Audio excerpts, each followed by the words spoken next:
Mind Relief Manuscript Jerry Stocking Introduction. Your mind is still the most powerful supercomputer on the planet, but you aren't using it to compute the trajectory of comets or computing derivatives or possibilities. You don't break code with your mind or track terrorists or manage millions of airplane flights. You aren't choosing it to win Jeopardy or chess. Your mind is being used to compare cereals at the grocery store and to try and win arguments with people you love. It is being used to text and accumulate endless web data. I suggest to you that the power of your mind, it is being wasted. A mind wasted is a mind that is prone to mischief. An idle mind gets into trouble. It focuses on things that may never happen and worries about them. It endlessly replays the past, boring you half to death. You are walking down the street innocently and you see an ice cream shop. Your mind says, "You need an ice cream cone right about now." You, believing your mind, begin to imagine how nice a cone would be. You ponder what flavor you might have and how terribly good it would taste. Almost immediately you really can't live without an ice cream cone, so you go into the shop. Now you are faced with a whole assortment of flavors, and it just makes good sense, to your mind, that a double dip cone not only saves you 11 cents over the cost of 2 singles, but it allows you to have 2 different scoops. 3 scoops would be better yet, but your mind lets you know it is important to have discipline. You order caramel, fudge nugget supreme on the bottom with maple praline on the top. Your mind quiets as you take delivery of the cone and begin eating. You finish the whole thing, cone and all. Your mind says, "I wouldn't have done that if I were you." Now you are going to get fat, and remember, you are on a diet. You, of course, feel awful. Your mind had promised you that you would feel great after the cone, and now you feel awful. One more promise that your mind didn't keep. You can just have a small salad for dinner, no dressing. Your mind lies, and you and your mind walk on down the road together. An underutilized mind always gets up to mischief. Are you thinking more and enjoying it less? It is important to discover how your mind works now more than ever. In the old days, people didn't think nearly so many thoughts. Today we are thinking all the time. Our thinking has a huge influence on our quality of life. That means it is time to up the quality of our thinking. This manuscript will provide you with the specific tools you need to supercharge your mind. They will relieve your mind of what it doesn't need be thinking about, and you'll learn to focus in like a laser on those things that will provide the quantum leap in your quality of thinking and quality of life. You and your mind are in for a treat. I promise that you will fall in love with your mind as you read this manuscript, because your mind will become your biggest asset and best friend. Happy thinking to you. Now let's get on with getting to know your mind. A note to your mind: I am your friend. Really I am. I mean you no harm. In fact, I want the best for you. I am going to show you new ways that you can get all sorts of things done without being busier. I am going to reveal how you can leverage your time and pay attention to what is going on in the moment. I will show you how you can tell when something is serious and when it isn't. Wouldn't it be cool if there weren't so many emergencies? What would it be like if you didn't have to take yourself seriously? We will have an anatomy class in which you will learn the structure of thoughts and thinking. This is really cool stuff because it will allow you to take any thought apart. As you take thoughts apart, you will discover how they are built, and soon you will be able to create any thought you want. The range of thoughts you can build will increase as well your flexibility. You will get way better at thinking. Yes, you are in for quite a party. It will be a working vacation with plenty of free time and internal sights to see. You will meet many new friends, other aspects of you. You won't be obligated to do a darn thing. I do know that might sound scary, but I assure you it won't be. Remember when you were young, curious, open and eager to learn? Those were the days, and you will return to them. You will return wiser, thus you will have even more fun than when you were little. Remember how you took on responsibility and things got more serious? It is no surprise that you got fearful and defensive, but you soon won't need to be anymore. You are going to return to that youthful learning and curiosity.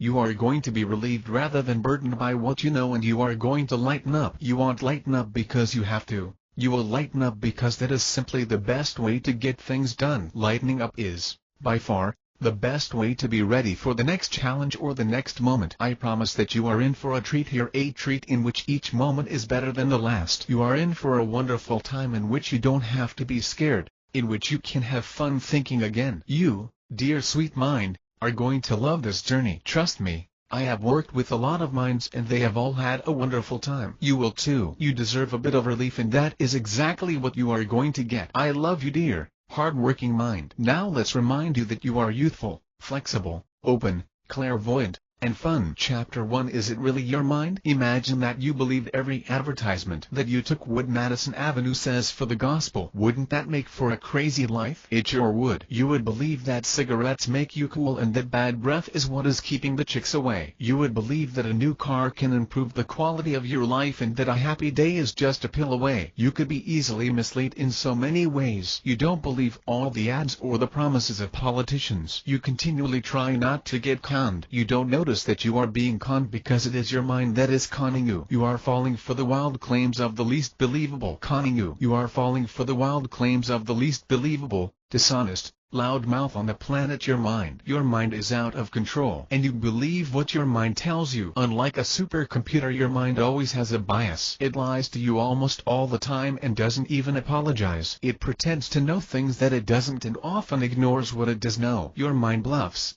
Your mind counterpunches. Your mind fights to be right even when it knows it is wrong. If a friend treated you the way your mind constantly treats you, that person wouldn't be your friend for long. But you keep believing what your mind says to you because until now there wasn't really an option. Finally you have a choice. Finally you can expose your mind. You can catch it driving you crazy and stop it in its tracks. Observing your mind, which is the first step in getting to know your mind, will reveal secrets. These secrets will set you free from the oppression of your mind and allow you to tap freely into the power of your mind. But first let's take a look at how your mind is now. Then we will get on with the process of relieving it and tapping into its real power to change your life for the better. Is your mind out of control? At first it will probably be resistant to the things you read in this manuscript. Your mind is used to being in charge. It is defensive and scared. It is also fast and agile, so it will catch on quickly. As you read this manuscript, your mind will begin to notice that there are a whole lot of things it is doing that it doesn't need to do. These are the things it doesn't do well, like trying to be in control of the entire universe. Your mind will also experience great relief as it begins to learn what it does well and then hones these skills. Your mind has had it rough, and while it may resist for a while, I promise you that it will come around. And when it does,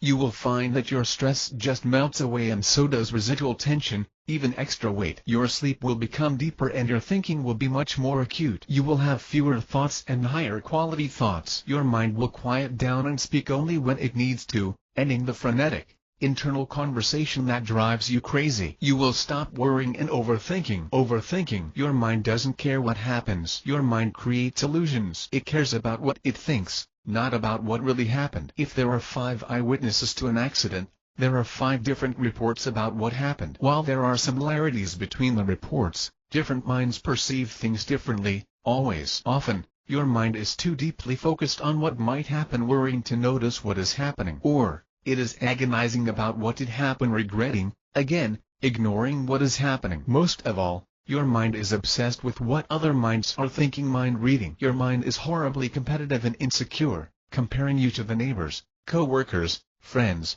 family members and movie stars. Whether these comparisons come out positively or negatively, they still are defensive wastes of brain power. Your mind doesn't really ever do anything. Your mind can't take a walk, but it can think while you are taking a walk. It can't make love, but it can chatter away while you are making love. Your mind can hold a job, but it has lots of opinions and judgments about what you do for a living. Your mind can't really influence what will happen or what has happened, but continually acts as though it is in control of practically everything. Your mind seldom shuts up. Your mind loves problems. Your mind defines itself by being a problem solver. It is so proud when it figures out a math problem or what you will do tonight or how to bring in new customers. But it doesn't notice something very important, something that it really doesn't want you to know. Each problem that your mind solved, your mind created. Your mind is the creator of every one of your problems. Without your mind, there aren't any problems. What is and what you think are often very different. That difference presents a problem for your mind. Your mind's constant solution for this problem is to believe it. You believe the problems are real. Problems are just illusions created by your mind. Your mind keeps you busy creating and solving problems,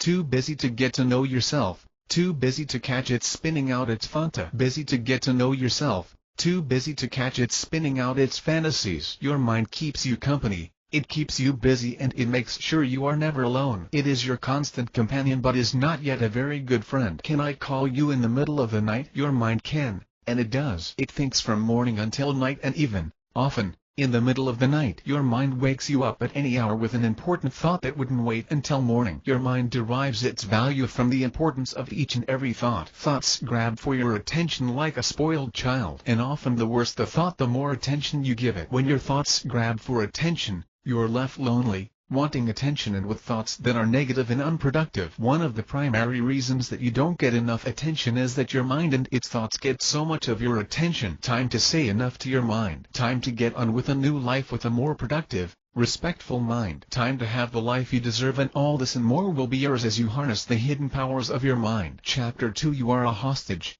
The terrorists. Your mind is holding you hostage. It says anything, does anything, threatens you constantly, and won't allow you anything but the illusion of freedom. Your mind is immature on the best of days and oppressive on the worst. Being a hostage squeezes the fun out of life, but you have been a hostage. Being a hostage squeezes the fun out of life, but you have been a hostage for so long that you don't even notice as you blindly do what you are told. You aren't just a hostage to your own mind. Other people's minds hold you hostage too. What they expect you to do scares you into submission. Your mind really isn't in control of anything but acts like it is in control of everything. This stupendous bluff, as ridiculous as it is, rules your life. It does so until you begin to notice that it is a bluff. The terrorists, your mind and other people's minds, have no teeth. They aren't real and they have absolutely no power over you. Your mind says, the meeting isn't going to go well.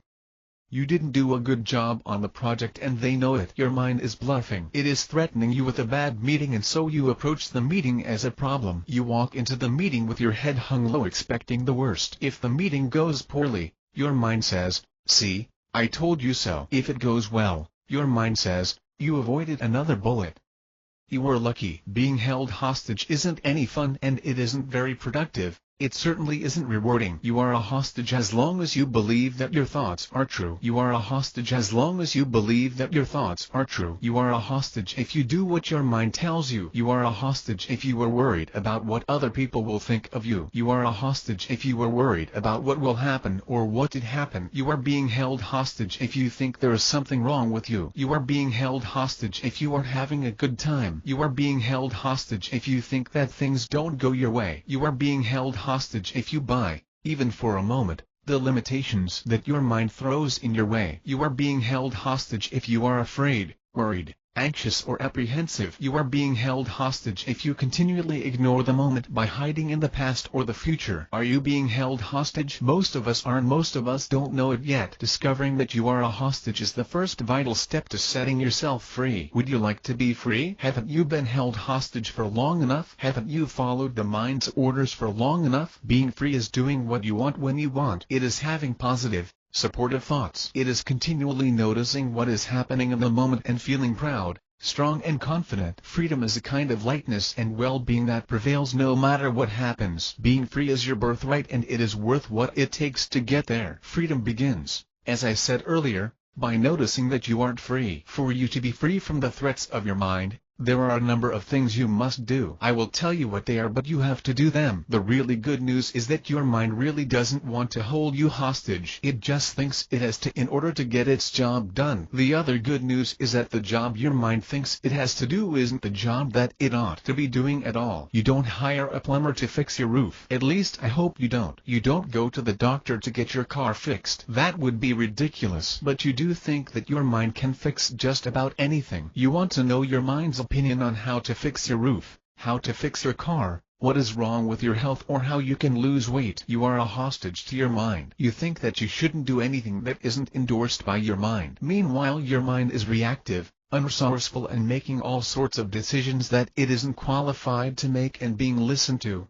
by you as a god. Enough is too much. It is time to escape. Time to relieve your mind of the seriousness you have projected in its direction. It is time to set yourself free. There is nothing wrong with the mind until it is believed. When you believe what the mind says, it starts to believe it too. Imagine what life would be like if you let a hormone-driven teenager rule your house. You would have a first-order mess on your hands in no time. You would have to eat pizza in the morning and you wouldn't ever know when you would sleep. You would have pimples in random places and have arguments with just about everybody about things you don't care about. A condition of constant mutiny would prevail and all order would fall apart. Your mind is more random than an adolescent teenager, stronger than a locomotive, and able to make binding decisions with a single thought. Actually, your mind is tired, worn out, overworked and underappreciated. All you need to do is start taking care of your mind, and stress and tension will fade away. You will start have more fun more of the time. You will laugh, you will play, and you will have a nice day. For the moment I will be the advocate for your mind. But as you read the Mind Relief Manuscript, you will discover how to take care of your mind. You will become its advocate and it will become your ally. There are a few things that you can do to begin the process of freeing yourself. These are little steps, and these little steps add up to much bigger steps later. Baby steps. Here are a few things you can do for your mind right now. Remember, help is on the way. But until it arrives, you can get started yourself. 1. Look up. 1. Look up. 2. Laugh a little. 3. Sing in the shower. 4. Get moving. Dance if you dare. 5. Notice your breath.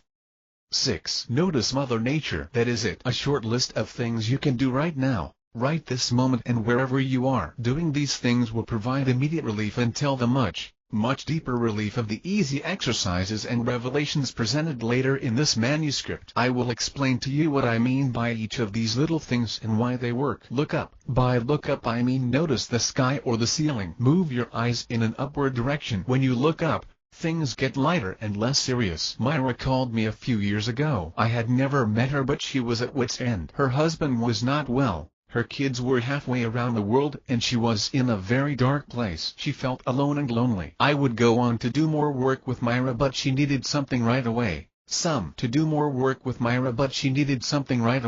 Something to take the pressure off. I told her to put her eyes up and she lightened up immediately. I could tell, before I made the suggestion, that she was always looking down. Things were looking down and she was looking down. It is amazing how such a simple exercise as this can not only lighten someone up but perhaps even save their life. Part of the reason that this exercise works is because when you put your eyes up, you are more likely to see pictures instead of talking to yourself. A picture is worth 1,000 words. And it saved Myra from the thousands of words she was saying to herself in her head about how awful things were. Myra had locked into a pattern of listening to everything her mind said, and her mind had only tales of woe all day long. Lightening up worked for Myra and it will work for you. Later, as I got to know Myra and taught her some mind relief tools, she lightened up at ever deeper levels. Look up. It really works to lighten you up. Laugh a little. Laughing heals. Norman Cousins taught us that a long time ago.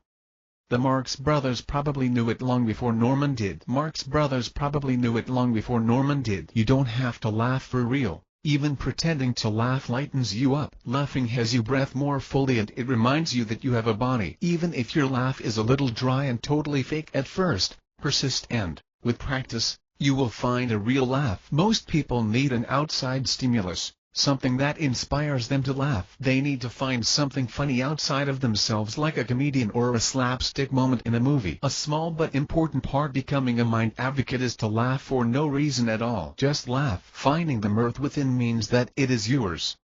You own it and you can lighten up anywhere, anytime, no matter what the weather or what the circumstances. Gaining control of your life can begin by gaining control of your funny bone. Laugh a little today. Chuckle as you are stuck in traffic or when you think that your sweetie is cheating on you. Giggle when you get out of bed in the morning or when you slide into bed at night. Laugh for no reason and watch your coworkers immediately wonder what they are missing. What they are missing is that you can laugh anywhere, anytime, without rhyme or reason. Just laugh. Sing in the shower. Most people restrict their breath when they talk. They focus all of their attention on the words they are saying and try and be precise. While there is nothing wrong with this, it will tense you up and stress you out. Singing, especially if it is a little nonsense song, lightens you up and gives the lighter side of you a voice. You become an advocate for singing, not just talking. Much of the seriousness of being a human being comes from language. We think we are supposed to communicate just with words, but words generate much more misunderstanding than understanding. Steve was a wordaholic. He spoke very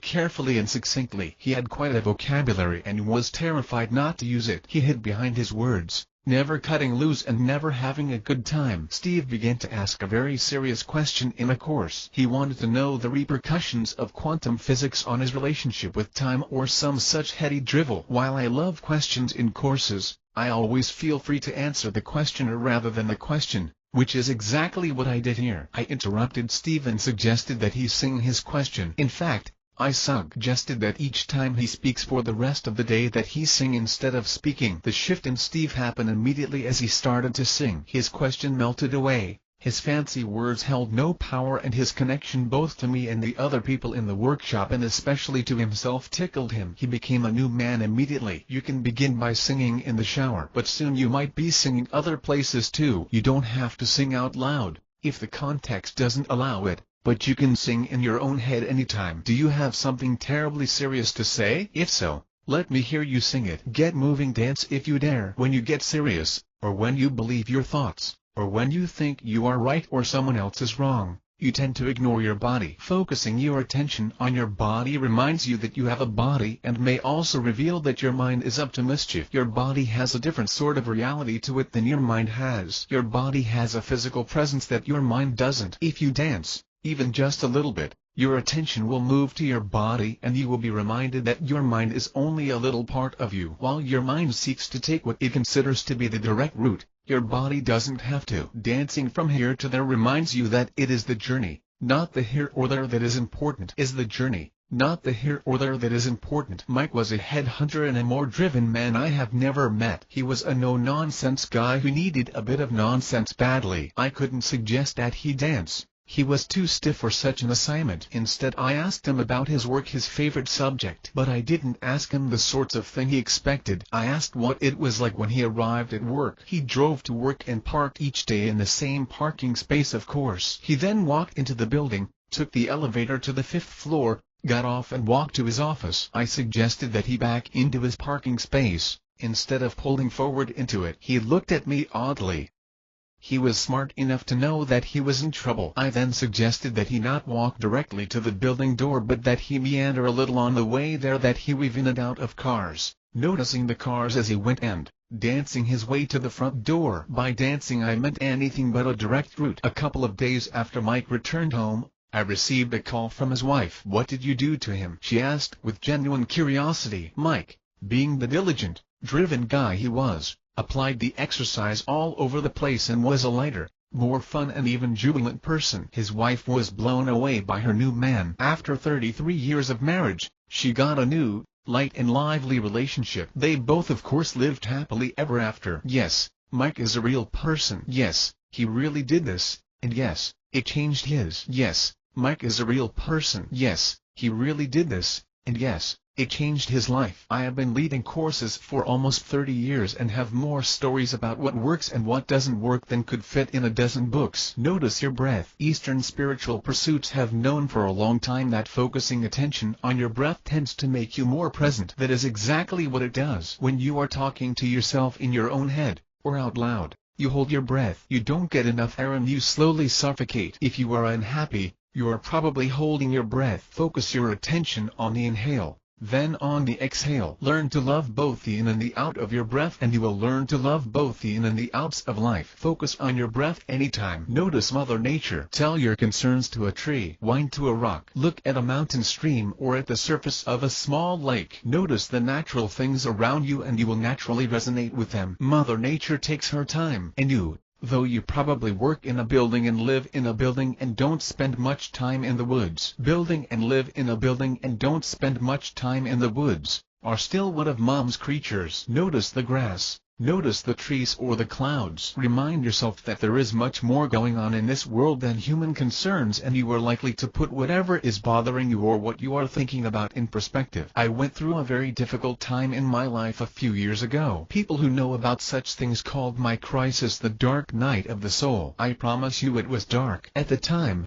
I would have done anything to avoid it. Now I perceive it to be the greatest learning of my life. Isn't it interesting how our perspective on things changes? When I was in the dark night, a brilliant Kaikon teacher came to my property. We hung out for a couple of days doing very simple exercises. I live on 33 acres with lots of trees, meadows and a couple of ponds. During his 2 days here, we walked around the property investigating how sensitive we could be to our surroundings. We wiggled our feet in the sand. We stood under large oak trees, felt the sun on our backs and felt the differences between walking uphill and downhill. We explored our relationship with Mother Nature and let her take care of us. She took care of us very well. At one point on one of our walks, he let out a yelp. Ouch! He screamed. Fire ants had crawled onto his leg. He had never met these little pesky rascals before. I explained what they were to him. He closed his eyes, embraced the pain of them, converted it to pleasure, and we walked on as though his day had just gotten better. While this story may not make much sense to you,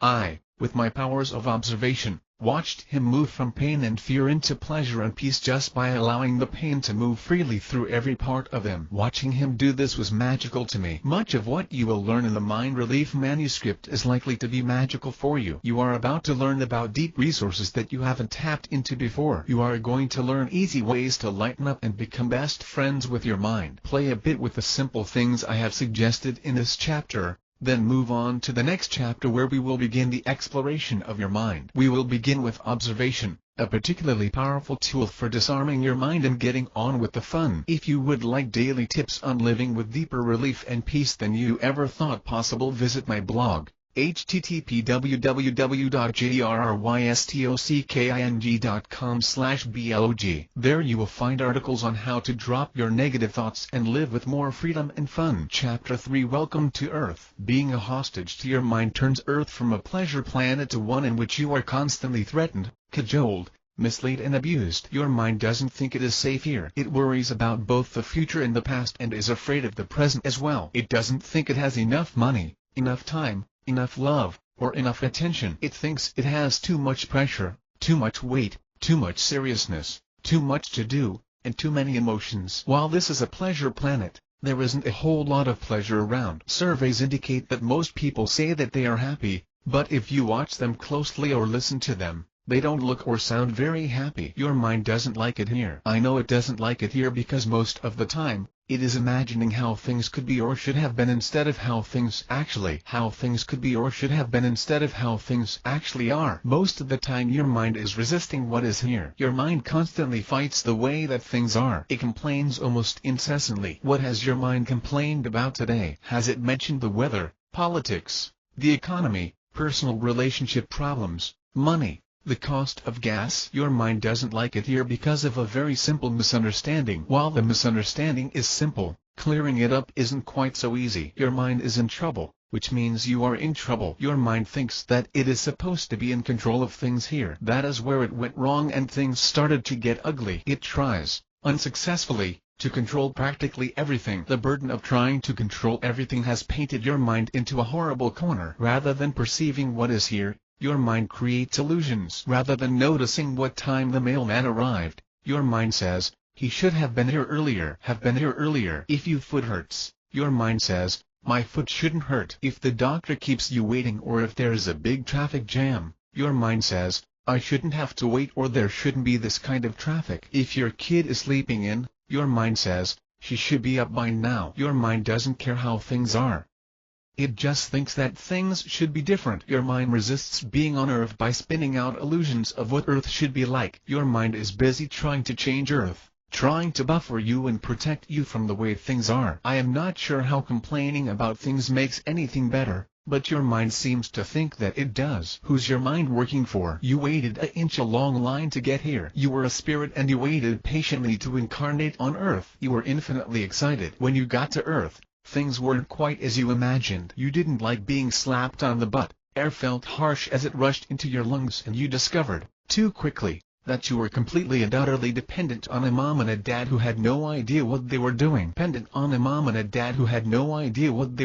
Honey, you're holding him upside down. You learned firsthand the pain of being hungry, wet and tired. Early on you didn't have your mind to buffer you from these traumas. You just felt them and they didn't feel good. While your body has since grown stronger physically, your mind is still behaving like a child. About age 2 came the birth of consciousness and you were finally able to resist. You learned to say, why? And you learned to say no. You have been resisting ever since. Your mind defines itself by resisting. It seeks to be right and in control. It wants to mold Earth in its image. The mind resists because it has too much to do and too little time to get it done. The mind resists because it can do most of what you ask it to do, and the mind resists because it thinks it is in charge but really isn't. The resistance your mind has to being on Earth is all based on a simple misunderstanding. This misunderstanding happened back in the 1600s. But it is still influencing you today. Descartes was wrong. Many of you may know the famous Descartes quote, I think therefore I am. He didn't say this last week or a century ago,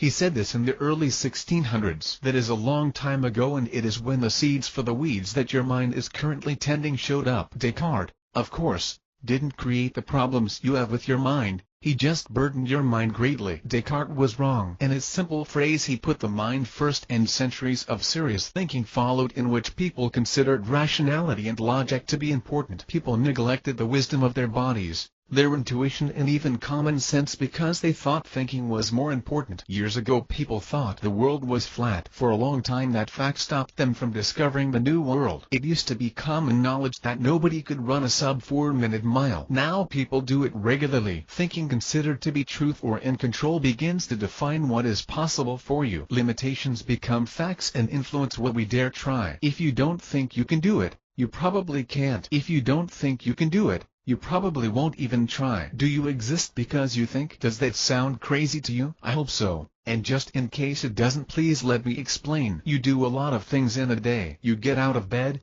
eat, go to work, have. You do a lot of things in a day. You get out of bed, eat, go to work, have sex, buy stuff, and feel all kinds of things. You see things throughout your day, talk with friends or co-workers. You drive, walk, stand, and do many, many things. One of the things that you do in a day is think. You don't exist because you think. Existence is the sum of all the things you do. You have gotten to the point that while you are doing things, showering, driving, or whistling Dixie, you are also thinking. Just because you think nearly all the time doesn't mean that thinking causes existence. That is just crazy talk. It would be much more sensible and even logical and liberating to turn Descartes' simple phrase around. I am, therefore I think. Now that puts the horse ahead of the cart. I am, therefore I shower. I am, therefore I make love. I am, therefore I breathe and feel and walk and talk and smile and laugh and talk to myself in my head. If your existence depends on what you think, you will have to think the right thoughts. You will also have to prove you think the right thoughts. Wearing the right clothes, being scared to say what you mean, and avoiding the things you really want are always attempts to think the right thoughts. I could do that because is the anthem of every mind trying to justify itself. When you start with I am, therefore I think, you start with a sense of self. You have a foundation for self-esteem deeper than judgments. I am is a very powerful thing to say. Try it. I am, that is it. I am doesn't have to be followed by any other words.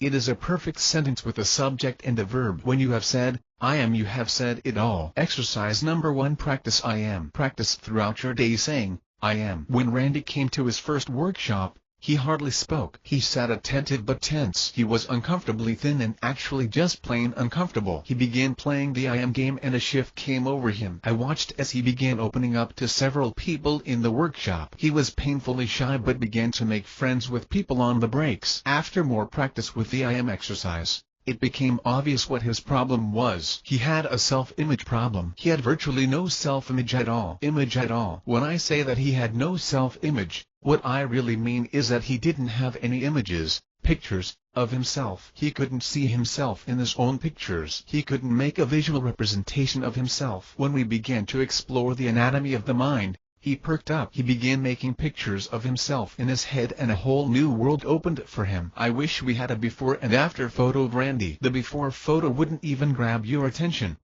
You wouldn't notice this guy if he sat next to you in class or worked in the next cubicle or sat across from you reading the morning newspaper. The after pictures revealed that he was both interesting and interested. His eyes came alive.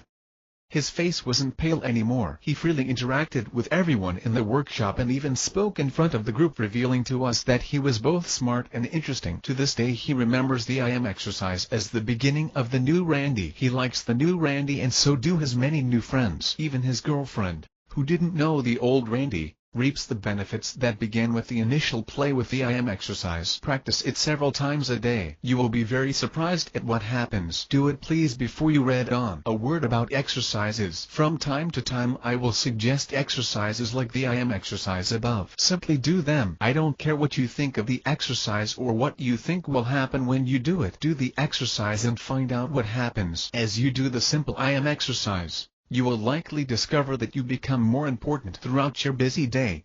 Being doesn't get much attention and your thoughts get a lot of attention. The I am exercise balances out some of the attention thinking is getting by focusing your attention on being. While this, and other exercises I suggest to you, may seem small and unimportant, I promise you that they are vital to you befriending your mind. They will help you discover how to reclaim your runaway thoughts. The more often you do an exercise, the more you will learn, and the better your results from the exercise will be. But please, and this is important, don't overdo the exercise. Don't begin by doing the I am exercise for an hour. That is too long. You can work up to that, but don't start there. Begin with just a few times per day and work your way up to many more times. Please don't think that I am asking you to spend a lot of time on the I am exercise. The more often you do it, the more likely you are to discover that doing it frees up your time rather than consuming it. Remember, much of what your mind tells you simply isn't true. It may tell you that I am asking too much. I assure you that I am asking very little, and what I ask of you will produce huge results in every aspect of your life. Your mind wants to look before it leaps, or better yet, not leap at all. Your mind wants to understand first and act afterwards.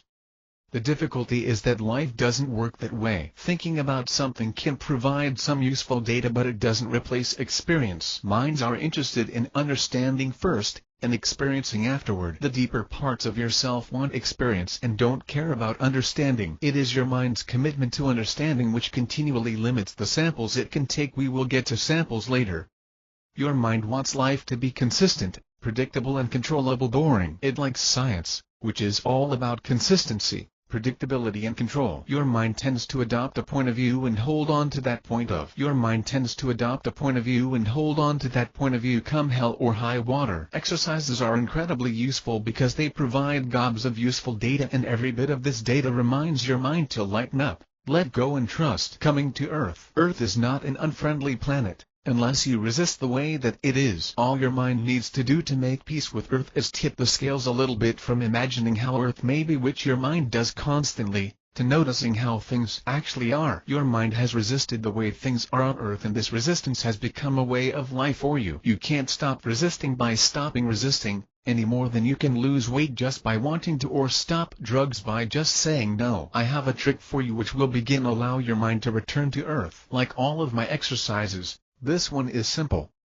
And, also, like all my exercises, it is guaranteed to work if you do it. This little exercise is your ticket to really living on Earth. Exercise number 2, returning to Earth. Make a short list of observations about anything around you right now. Your list may look something like this. I have on a shirt. I feel good. It is a nice day out. The sun is shining. I am comfortable. It is hot outside. There isn't anything for me to do. I am tired. Once you have your list, imagine that 12 jurors look at your list and put a check by any of your observations that all 12 jurors are likely to agree with. My list would look like this. I have on a shirt. Agree, I feel good. Disagree, it is a nice day out. Disagree, the sun is shining. Agree, I am comfortable. Disagree, my hair looks good. Disagree, I have on dark green shorts. Agree, I am tired. Disagree. Differentiate between observations, ones that 12 jurors could make, and judgments that require bias on your part in order to make. I have on a shirt. No bias, I have on a nice shirt. Bias, you arrived at 8 p.m. No bias, you were late. Bias, you had a good time. Bias, you said,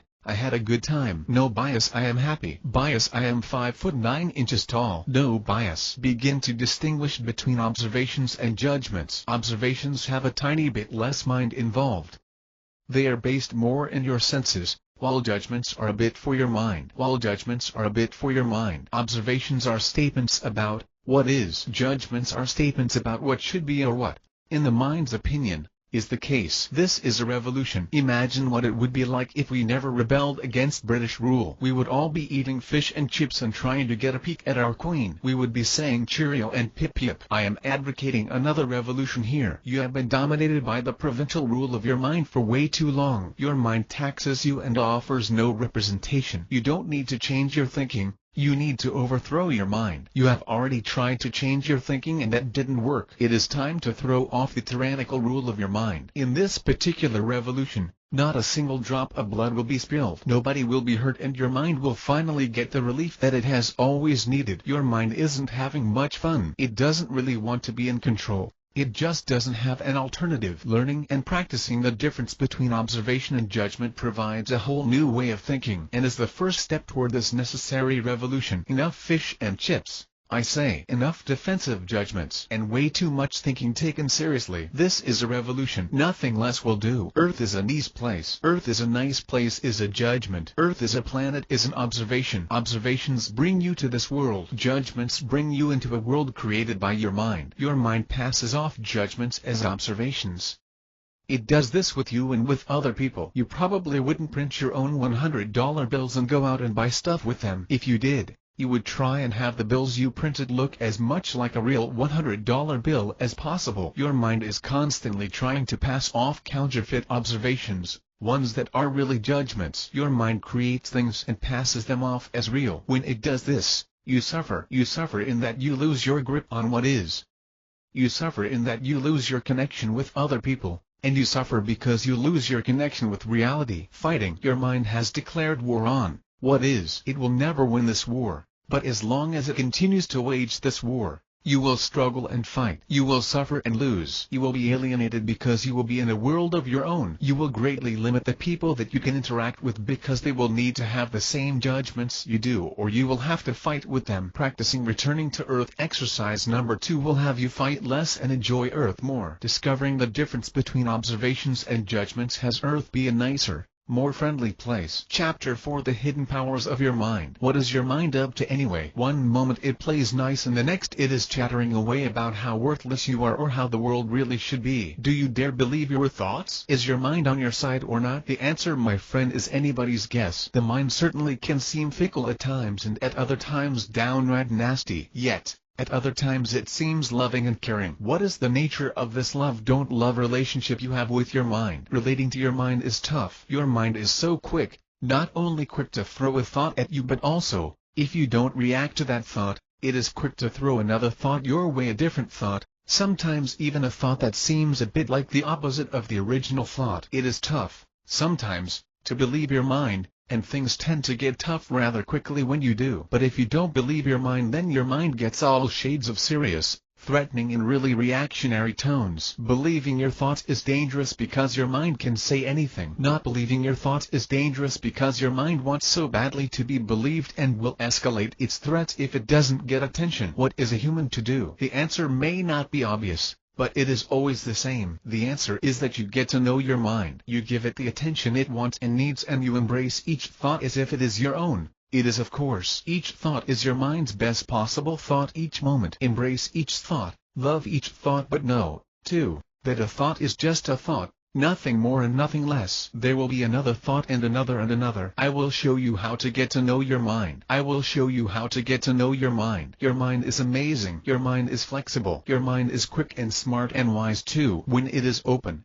your mind lets go and lightens up. When your mind is closed, it defends and resists. Same mind, but it seems so different. The simple exercises in the next 3 chapters will provide a safe environment to get to know your mind. Just do the exercises and your mind will open, relax and become your best friend. The exercises provide the best and quickest relief I have found in my 30 years of working with minds. They offer shortcuts that nobody knows. Your mind won't be ready for how powerful they are, and it won't be able or want to defend against them. When you receive but don't believe your thoughts, the very nature of your thinking will change in wonderful ways. As your relationship with your mind evolves, you will find that a sense of self and well-being naturally thrives, and your mind, once open and relaxed, naturally steps down to become the useful, friendly, wise, witty warrior it can be. Possibilities in your mind. When your mind is open, it is curious and loves possibilities. When you are closed, possibilities threaten the mind's dominance with dastardly results. Your closed mind settles on one possibility: he doesn't like me, or I am not smart enough, or I can't make enough money, or things aren't going my way. Your closed mind doesn't care what is true as long as something is. Your mind would rather believe and hold on to a thought or belief that would make your life difficult or impossible rather than have nothing to hold on to at all. Believing something is true is sacrificing endless possibilities, which tends to make you intolerant, angry,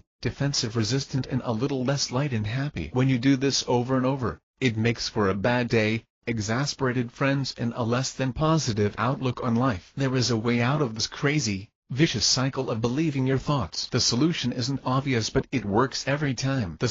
While the solution to the vicious thought cycle of an immature mind seems to be to stop thinking or learn how to not have your thoughts appear true, Neither of these actually works. Your mind doesn't need the next good idea. Good ideas are all over the place and they never work, at least not for long. Your mind needs practice.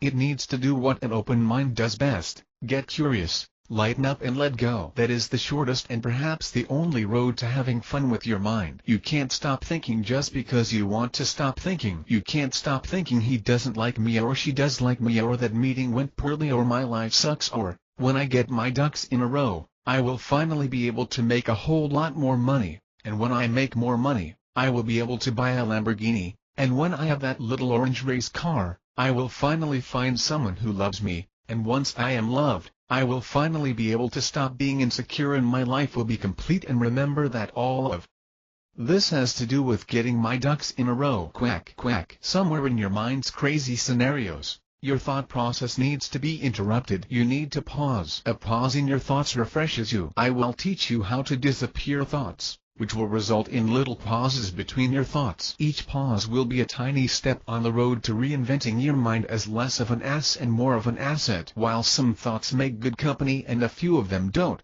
you tend to focus attention on the ones that are bad company. Learning how to disappear a thought is vital to putting your mind in perspective. I will show you 2 tried and true, powerful ways to disappear thoughts, which will free you from the crazy cycle described above. They will teach you how to easily return to your senses and observe your thoughts. Might it be a little better day if you don't have to believe everything you think today? Let's get right to it. Let's find out how to please your mind and make sure that your mind always has exactly what it wants and needs. Let's cut through all the mysteries of the mind and tell it just like it is. Your mind wants one thing and only one thing, and until you give it that one thing, it will continue to give you a hard time. Your mind seeks attention. Your mind will do anything to get attention. It needs attention. It can operate for any length of time without it. Attention is the equivalent of love, sex and money to the mind. It is the mind's heroin and the mind's downfall as well. But knowing this, as you become a master of attention, puts you in charge of what the mind needs. Your mind will dream to get attention, scheme to get attention. It will whine to get attention. It will even shout or believe to get attention. Your mind will jump off the Golden Gate Bridge to get attention or break up with your spouse or yell at your kids to get attention. Your mind will be with your spouse or yell at your kids to get attention. Your mind will believe the unbelievable to get attention. It will act like a fool to get attention. Are you getting the idea? Your mind will do anything to get attention, and if it doesn't get attention it will try harder, get crazier or even get meaner to get attention. In the pecking order of life, attention is way more important than thoughts. The mind's motivation is getting attention. I repeat, your mind will do anything to get attention. Your mind will succeed to get attention. It will get married to get attention. Your mind will have the same problem over and over to get attention, or it will come up with a new problem to get attention. It will blow one tiny little problem up to life and death proportions to get attention. Your mind will get addicted to get attention or get popular to get attention. While it may appear that your mind wants love or money or sex or a new house, these are just metaphors for attention. Your mind is an attention addict, and the kind of rehab this addict needs is to not only get enough attention, but to realize that attention is free, cheap, easy to get and that you are a source of constant attention. In a world where attention is scarce, your mind will become afraid and worried and live in a state of stress and panic, and you will suffer. Your mind doesn't grow up or become more open and flexible when it is denied attention. It does so when it gets attention no matter what. This may seem counterintuitive, but it works to give your mind attention no matter what. Growing up is always a battle for attention. A young child wants his or her parents' attention. It is game on as the child tries different things to get it. We tried an experiment with my daughter. We gave her unlimited attention. It wasn't easy, but it turned out to be worth it. No, it didn't spoil her. Spoiling someone is giving them attention for something you wish they wouldn't do. Your mind has been spoiled terribly. It has been given attention when it did things you never, ever wanted it to do. My daughter never needed attention because she always got it. This made her self-sufficient, self-directed and loving and caring for other people. She discovered herself as a source of attention, not as someone who needs attention. Your mind needs and deserves attention. Your mind also needs to get out of the control game of receiving attention for some thoughts and not for others. If your mind gets attention for thoughts like,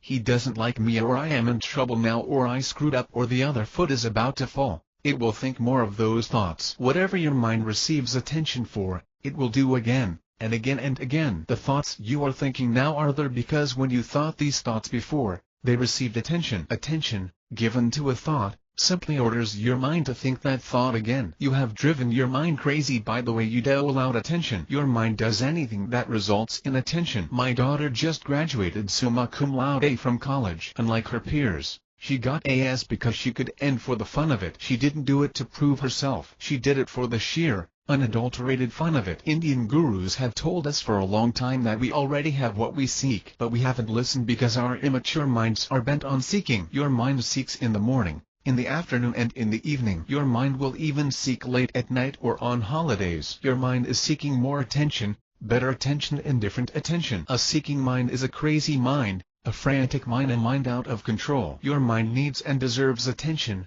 and when it gets it, then and only then can it relax and bask in the perfection of things. It is time to provide your mind with the attention it needs. Giving your mind attention. Selective attention is your mind's worst enemy. Freely given attention sets your mind free to open, to think incredible thoughts and to explore possibilities. When certain thoughts receive substantially more attention than other thoughts, your mind keeps thinking the same thoughts over. Than other thoughts, your mind keeps thinking the same thoughts over and over. If you pay more attention to the thoughts that make you worry, you will worry a lot. Attention is the focusing of consciousness. And while this may seem esoteric or spacey, it isn't. Your attention is fast, lively and flowing. It is a vital force in your life and usually goes unnoticed. You don't decide to focus your attention on a thought, it just happens. When you walk in a room, your attention takes in certain aspects of the room. Perhaps a vase or a picture on the wall catch your eye, faster than you can think or plan what to notice. When you meet someone, you may notice that they have a high voice or that they are overweight or wearing a loud Hawaiian shirt. Your attention goes to certain aspects of them. Your attention is much faster than your thoughts. Your attention is the flow of information through your senses,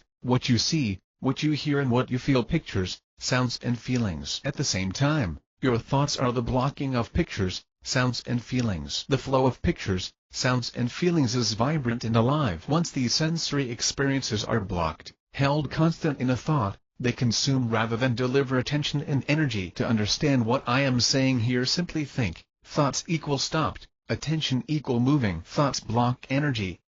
Attention allows energy to flow. Everybody wants more attention. Your mind wants attention. Knowing what your mind wants gives you the leverage to finally influence your mind. If you are going to teach a dog tricks, you must give the dog either attention or treats. Actually, attention and food are both treats for a dog. If you are going to train your mind, you will need to give it treats in the form of attention. Attention is the only treat that will reward a mind for very long. Your mind tires quickly of the new car or the swimming pool or the increase in salary. It promises that life will be complete when it gets these, but it never delivers. But attention is different for the mind.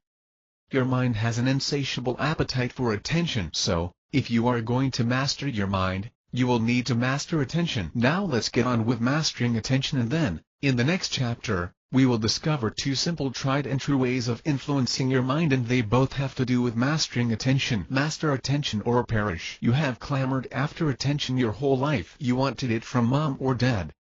You wanted it from your teachers and friends and your spouses and kids. You wanted it from your family members. You have a checkered and erratic history of getting attention and not getting attention. Though you have pursued attention your whole life, you don't know much. Though you have pursued attention your whole life, you don't know much about it. I am now going to teach you just enough about attention that you can use it to tempt and train your mind. There are two kinds of attention: quantity and quality. Quantity of attention is simply how much attention you get. When you are focused on quantity of attention, then the more attention you get the better. Any attention will do. You don't care if you are being punished or yelled at as long as you are receiving attention. Quality of attention isn't about receiving attention. To explore quality of attention is to discover that you will never, ever receive attention unless you give it. So quantity of attention is about getting more attention and quality of attention is about giving attention. We are all after attention, but mastering attention is about giving attention. As long as you think you don't have enough attention, you will do anything to get more. Imagine that you already have enough attention in your job.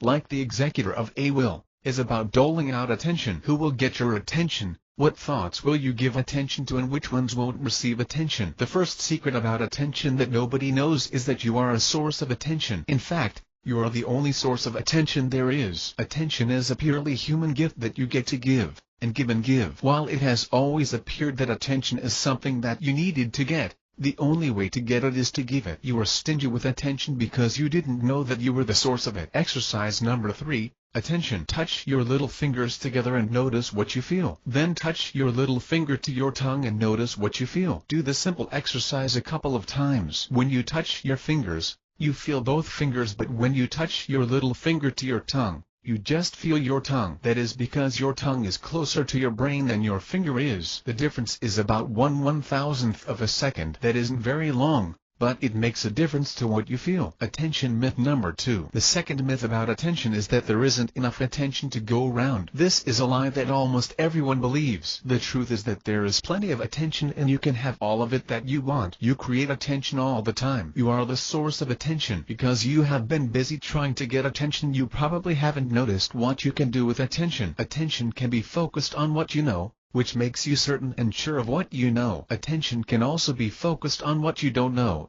which as you become curious and open, and it keeps your attention moving and provides you with energy and lightness. Attention focused on what you know stops attention, converting its natural kinetic energy to thoughts. To discover yourself as a source of attention, focus your attention on what you don't know questions, and less on what you do know answers. There is so much more that you don't know than that you do know. So by focusing attention on what you don't know, you live in a much bigger world, a world of wonderment and magic. Pull your head out of the sand.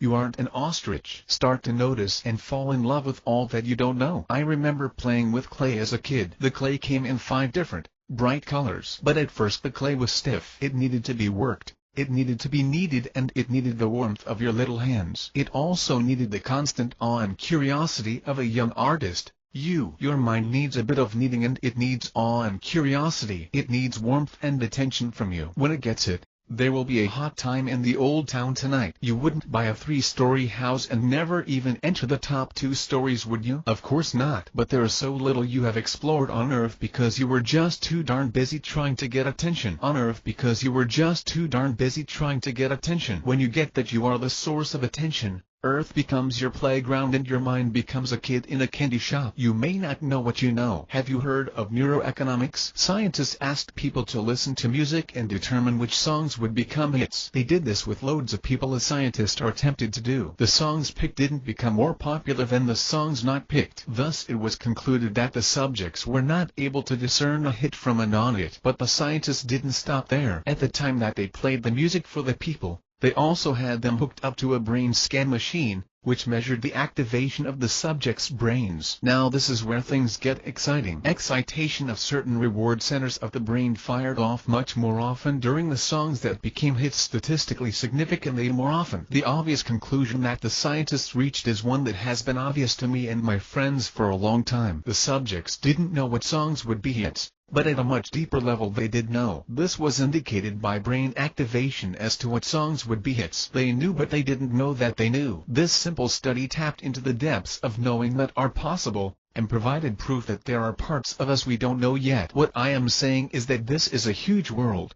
both inside of you and outside of you. And when you pretend that you already know, your world shrinks, making your mind look huge and your problems totally serious. Satisfaction only comes, and stays, when your attention is free to roam. Satisfaction is never, ever the result of finding something in particular. It shows its sweet self when your attention is exploring, looking for nothing in particular, and open and available. You simply get to discover yourself as a source of attention. When you do, genuine satisfaction, quality of attention and unconditional love will surround you. How difficult is your life? Very difficult for a mind seeking attention. Very easy when you discover yourself as a source of attention and finally your mind is flooded with attention. When your mind has enough attention, and only when it has enough attention, then it is set free from seeking attention, hiding and seeking yourself. You are playing a game of hide and seek with yourself. If you think you know yourself, you stop looking, listening and feeling and rob your mind of attention. You stop playing and get serious. You hold to one thought of who you are,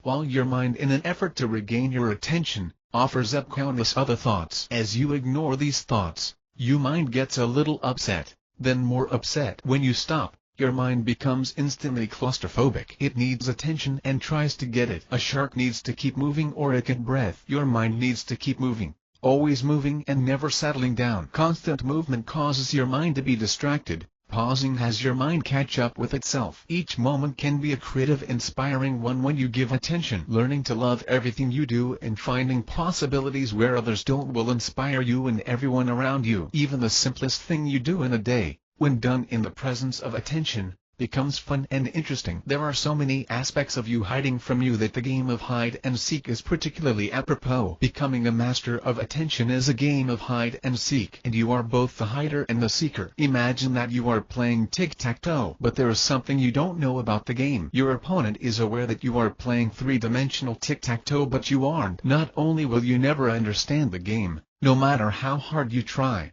but you will also never win. Discovering yourself as the source of attention opens up new dimensions of you that your mind gets to play on. Mastering attention. When you master attention, you make it yours. It becomes your attention. You own it because you can make it sit, roll over and lay dead alive. When it is your attention, marketers can't grab it and use it for their own designs. A relationship can't numb your attention, and your mind will always have plenty of your attention. You will always need attention, and you always have attention. Give attention freely. Give attention to your thoughts. In the absence of attention, your thoughts become more demanding. In the presence of attention, your thoughts become expansive and entertaining. Mastering attention is about giving and receiving attention freely. When you are just as willing to give as to receive attention, then your mind can relax. Do the simple exercise below to balance giving and receiving it. Relax. Do the simple exercise below to balance giving and receiving attention. Exercise number 4. Mastering attention. Begin to notice your attention. What is your attention focused on now, and where is it now? Begin observing your attention. Notice if a thought grabs your attention. Get curious about where your attention is. The first step to becoming a master of attention is noticing your attention. Your attention is much wiser than your thoughts. Your attention will teach you about attention. Anytime,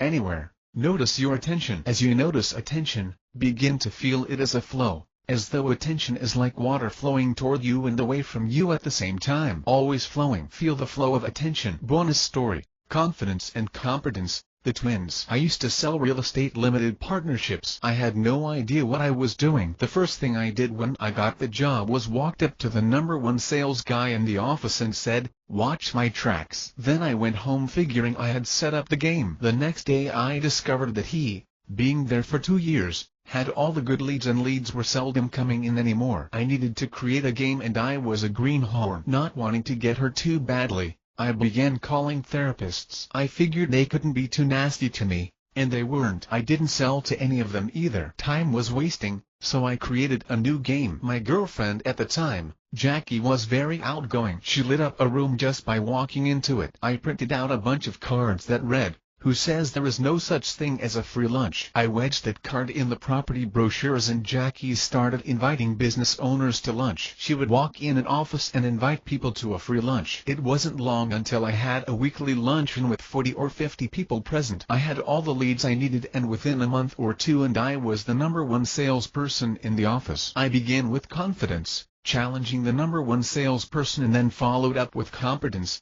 showing ingenuity, flexibility, and the unwillingness to be second best. A small piece of the math of attention includes the 2 equations below. Confidence equal time plus inattention. Confidence equal time plus inattention. Competence equal time plus attention. As you can see from these equations, the twins, confidence and competence, are almost identical, except that confidence is dependent on attention being off, and competence is dependent on attention being on. Quality of attention is always on as you give your attention away. Quality of attention means that you are always and forever building competence. Confidence has such a big reputation and is touted as a cure-all. The whole "just be confident" thing is just so much BS. You don't like people who are confident without competence to back it up. You can't trust them. Confidence and competence had a race. Competence won, while confidence bragged about winning. Quantity of attention is sometimes off and sometimes on. If you are receiving enough attention, then life is good.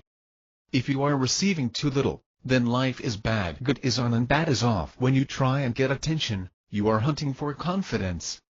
When you give attention, You are becoming more competent. The struggles of most people are the result of quantity-seeking attention, which results in a specific level of confidence. If you happen to get some attention, your confidence rises without your competence rising. When this happens, you become cocky. If you happen to get less attention for a while, your confidence drops and you develop a case of low self-esteem, thinking you can't do things that you really can do. When your confidence and competence are out of whack, you suffer. Your mind tries to bridge the gap between confidence and competence, defensively spinning out justifications. I was late because I was caught in traffic. I didn't get the project done because I had a sore throat. I didn't sleep well because I was worrying about tomorrow. She wouldn't have gone out with me even if I had asked. The stock market went down because of bad economic news. Your mind has what it wants, or it has its reasons for why it doesn't have what it wants. Justifications. Notice as your mind offers you endless justifications. When you give attention, your competence is constantly rising, and it doesn't really matter how much confidence you have. Your perception of yourself is based on what you are actually doing, not on what you think you can or cannot do. When confidence is ahead of competence, you think you can do things that you can't do, making your mind a critic of reality. When your competence is ahead of your confidence, you think you can do things that you can do, making your mind a critic of you. Either way you are screwed, because either way you are a critic, and the only way out of this bind is becoming a master of attention, which means that you both give and receive attention freely. Selling real estate limited partnerships. I learned a lot about giving and receiving. I gave to my clients and I received from them. I didn't need their attention and I didn't need them to buy from me, and I gave them attention freely. With a free flow of attention, our minds relaxed. We didn't need to defend ourselves. We weren't adversaries. We were working together. I wasn't trying to trick them into buying, and we became friends. Sales, in the presence of giving and receiving attention, becomes a kind, peaceful process. What else could mastering attention change? Chapter 5: Returning to Your Senses. It is about how you think, not what you think. June and James had been married for 28 years. They were happy together, so I was surprised when I received a desperate invitation to join them for breakfast. Both of them had attended my courses, and though we weren't friends, we had mutual respect for each other. At breakfast I quickly noticed the problem. June and James were intellectuals. He was highly successful in a college theater department, and she was very successful as an English teacher and public relations coach. But breakfast wasn't as much fun as I would have expected. These two sat on opposite ends of the table, only physically about 6 feet apart, but in their thinking they were miles apart. While they were both liberals and shared political and religious beliefs, they just weren't communicating effectively. He was silent, though it was obvious that he was upset, and she sat, almost trance-like, not ever looking directly at him, but looking past him. The first half of breakfast, as I sat quietly, was punctuated by June and James talking but not really connecting. He would say something and she wouldn't really hear him. She would then ask a question which had nothing to do with what he had just said. It was as though each of them was on a cell phone, but a different call. I wondered how it was possible that these two highly intelligent people could have come to such an impasse. Then, I coughed loudly and began to gag. That is right. I choked and choked loudly as though my life was in jeopardy. Both June and James focused all their attention on me, and I said, "Now that I have your attention, let's get a little work done here." That's right. I wasn't really gagging. I was offering this unhappy couple a... That's right. I wasn't really gagging. I was offering this unhappy couple a way to communicate. You don't know me, but if you did, this wouldn't surprise you a bit. Often the best way to reach people has nothing to do with speaking or explaining things to them. All I had to do was look around the house to learn about June. The house was immaculate. Everything was in its place and everything was spotlessly clean. June is one of those people who focuses mostly on what she sees. Things need to look right, and if they don't look right, she gets very upset. James, on the other hand, sat at breakfast in a sweatsuit that was worn and had not only a couple of stains on it, but one of the pant legs was ripped in 2 places. June didn't dare look at James because she didn't like how sloppy he looked. James felt terrible because June obviously disapproved of him. Looking at their front room, the difference between them became even more obvious. Though the furniture wasn't new, it was clean and well kept up, with the exception of James' chair, which was a nearly worn-out lounge chair with crumbs on the seat and terribly worn leather arms. His oasis in the room, his chair, was an eyesore to her. The problems they were having were because of the way each of them was thinking. June was very very visual, while James didn't see much and would focus his attention on how things felt. The purpose for my choking at the table was to generate such a loud sound that she would be shocked out of her pictures, and he would focus his attention on the sounds I was making rather than how he was feeling. Sounds I was making rather than how he was feeling. While these two had lived happily in different worlds for years, they really hadn't gotten to know each other very well. But recent budget cuts at the university had put such pressure on them that they really needed to communicate. He felt so bad about his future and she was so worried about the possibility of them losing their jobs that they were forced into the need to communicate. My noises were intended to draw them both into the world of sounds. Him from his world of feelings and her from her world of pictures. It worked. The second half of breakfast was very different from the first. June and James were talking together and making up for years of non-communication. They were connecting and resolving all sorts of issues that had been making their marriage much less than it might have been. I was pleased a week later when I met with June and James again to discover that not only were they still talking deeply together, but he was wearing a brand new sweatsuit without stains or holes, and she was actually expressing her feelings, something that she had never done before. Your thinking is based on your senses. Each of your thoughts is composed of pictures, sounds and feelings. Every thought has data from each of your senses. But like June and James, you probably tend to focus your attention more on pictures or more on sounds or more on feelings. June focused almost all of her attention on pictures while James was continually focused on his feelings. Getting to know how you think is becoming familiar with the pictures, sounds and feelings that compose your thinking. I remember the first time I played a video game. The game, I think, was called Asteroids. The game featured little pinpricks of light that we were supposed to perceive as alien spaceships. These ships were continually zigzagging from the top of the screen to the bottom. I was supposed to press a button that would shoot and destroy these alien ships. If I did so, I got to live to press the button again, possibly destroying another ship. If I didn't hit the alien ship, it hit me, and after this happened 3 times, I had to pay another quarter. Your mind is throwing thoughts at you. If you can disappear these thoughts, you won't have to take them seriously and you will get to live another day. If too many thoughts hit you in a day, it is a bad day in which you are being continually manipulated by your mind. Learning to focus your attention on your senses will render your thoughts powerless and open the door to a whole new way of thinking, observation. Observation is thinking without bias. Another word for this powerful, radical thinking is witnessing. I see, I hear, I feel. Your senses are your interface with the world. Becoming aware of your senses will have you live more in this world and less in the world of illusion created by your mind. Exercise number 5A. Seeing. What do you see right now? Close your eyes. What do you see? Banana. What do you see when you read that word? Look in the distance. Zoom in on something very close to you. Create a picture of yourself as a young kid. Then make a picture of yourself old. See something that has never happened. See something that happened yesterday. Close your eyes and create a picture of yourself in your head. Picture yourself receiving a gold medal. Picture yourself flying in a rocket. Make pictures of yourself.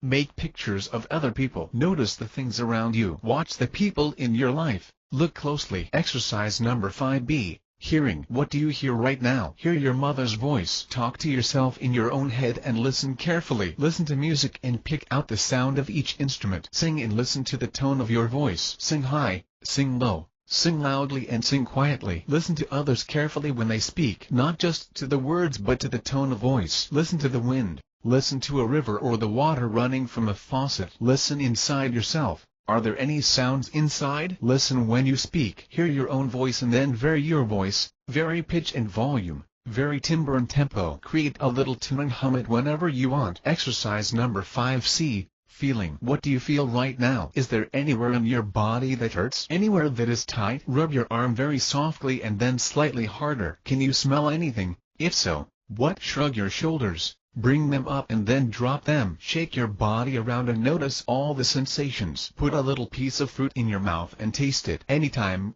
anywhere. Notice how you feel. Do a quick inventory of your body. How do your legs feel? Your feet, your belly, your arms. Feel your body. Close your eyes and explore your immediate surroundings by feeling. Thought and feelings. Thought and feelings. A picture isn't serious. It is just a picture. A sound isn't serious.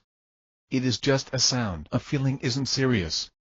It is just a feeling. How does your mind take a group of pictures, sounds and feelings and convert them into a serious thought? It beats me. How does your mind have you believe a thought? That beats me too. In fact, that is exactly what the mind does. It beats you. It beats you by adding importance, relevance and seriousness where there isn't any. It beats you into submission. It threatens you until you will believe every thought. Returning to your senses is an important step in disarming a cruel mind. Continue to notice the pictures, sounds and feelings that compose each thought. A turning point in Alice in Wonderland is where Alice says to the Queen of Hearts and her whole mob, "You are nothing but a deck of cards." Find the meanest, nastiest thought that you can unsay to it. You are nothing but a bunch of pictures, sounds and feelings. Is it a nice day? Focusing on your senses will take some practice, but it isn't hard and it generates a powerful momentum toward positive change in the moment. Momentum to the moment. If you think the thought "it is a nice day," first notice the thought and then get curious about what inspired that thought. What pictures, sounds and feelings did you have before you thought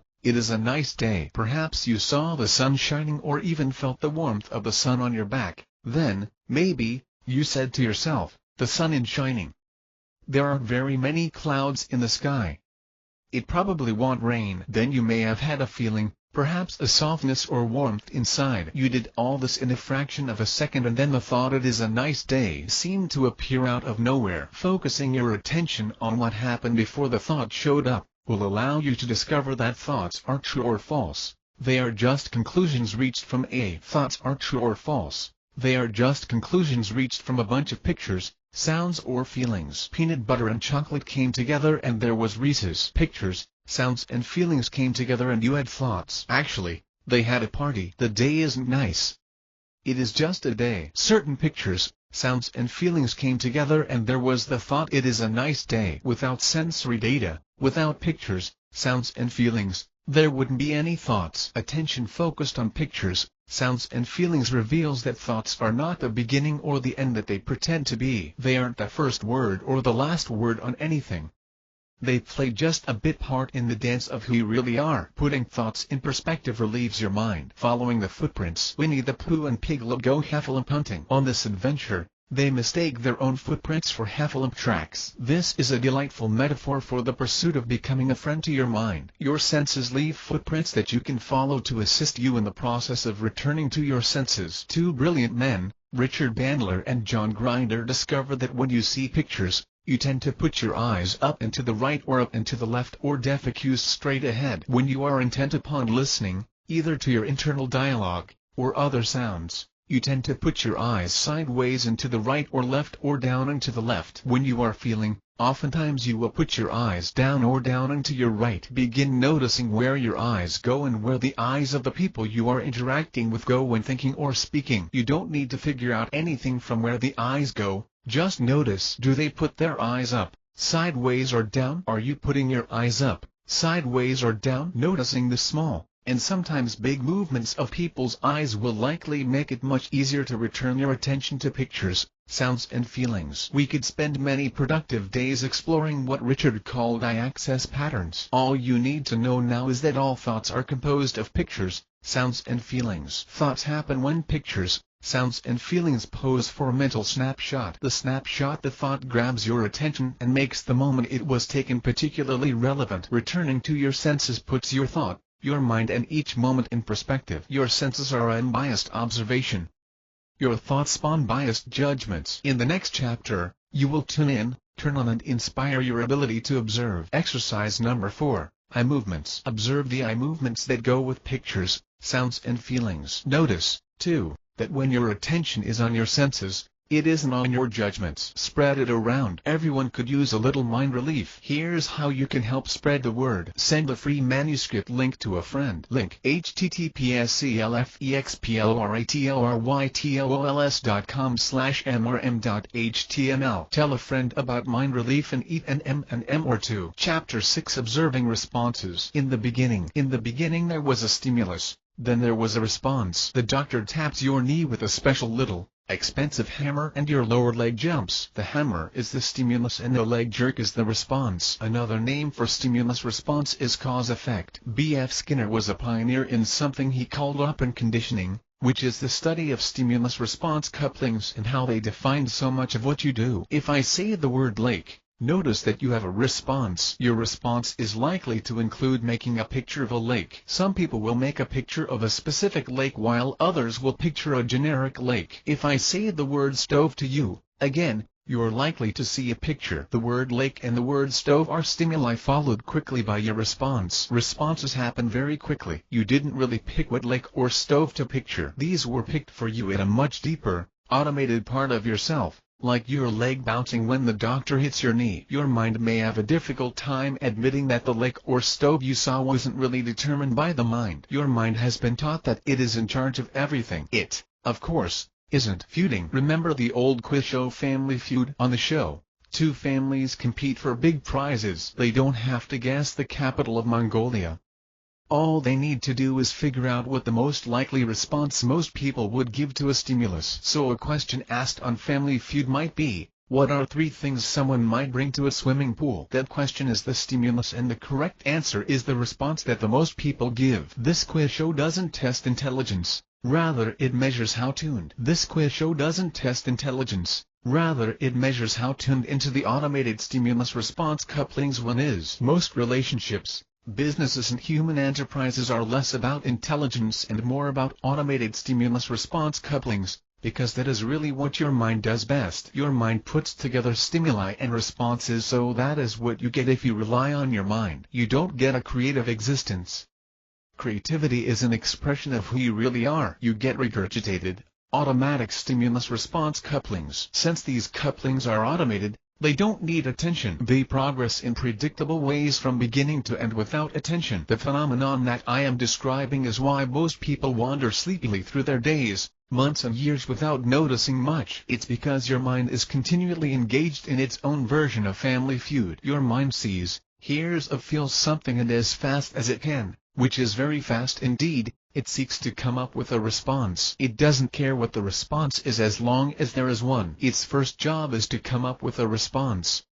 Then its second job is to have a response to its response. When one quiz show isn't enough. The stimulus of writing about Family Feud had me think of The Price is Right. On the show, a player is invited to pick the set of matching his/hers motorcycles or take what is behind curtain number 2. His/hers motorcycles or take what is behind curtain number 2. So the choice is between something known, the motorcycles, and the unknown, whatever is lurking behind the curtain. Your mind is continually faced with this sort of choice. Should it take its first response or should it risk taking the next response? It knows what its first response is, but the second response is behind curtain number 2 and is unknown. It has to trade the known for the unknown. It is forced to make this kind of decision millions of times a day. Most of the time when it makes these choices, it does so beneath the level of attention. But, wedged between your first known response and your second, unknown response, is the little jewel your mind wants: attention. Your poor mind, it is constantly being quizzed, tested and very seldom rewarded. On a quiz show,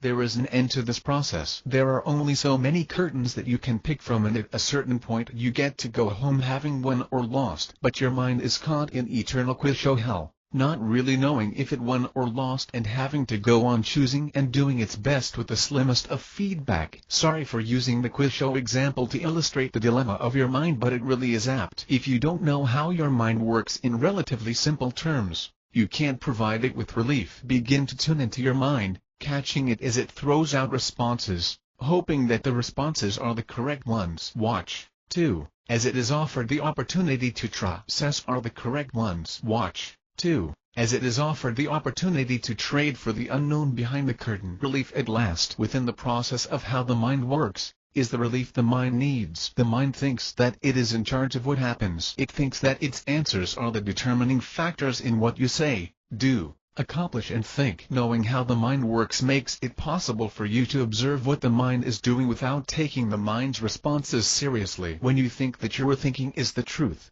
there is huge pressure on your thinking. When you take your thinking lightly, the mind becomes what it always was meant to be, entertaining. Using your mind for endless entertainment relieves your mind. It removes the burden from the mind and thinking becomes fun and funny instead of dead serious. But I haven't told you how to take the pressure off of your mind yet. I have told you the pressure needs to be off of the mind, and I have explained a lot about thoughts, but promised you that life will be better. So here comes the really good stuff. The really good stuff. The incredibly good, magical and mind-relieving news is that if you don't grab onto the first response that your mind throws at you, the completely automatic response, there is another response, and another and another and another. You can be like the pitcher in baseball shaking off the sign from the catcher. Your mind. If you are under great pressure, it is seldom your first response that is the most useful. If you are having an argument with your sweetheart and she says something truly nasty like, "Your mother is a," please feel free to fill in the blank with your first response, then your second response,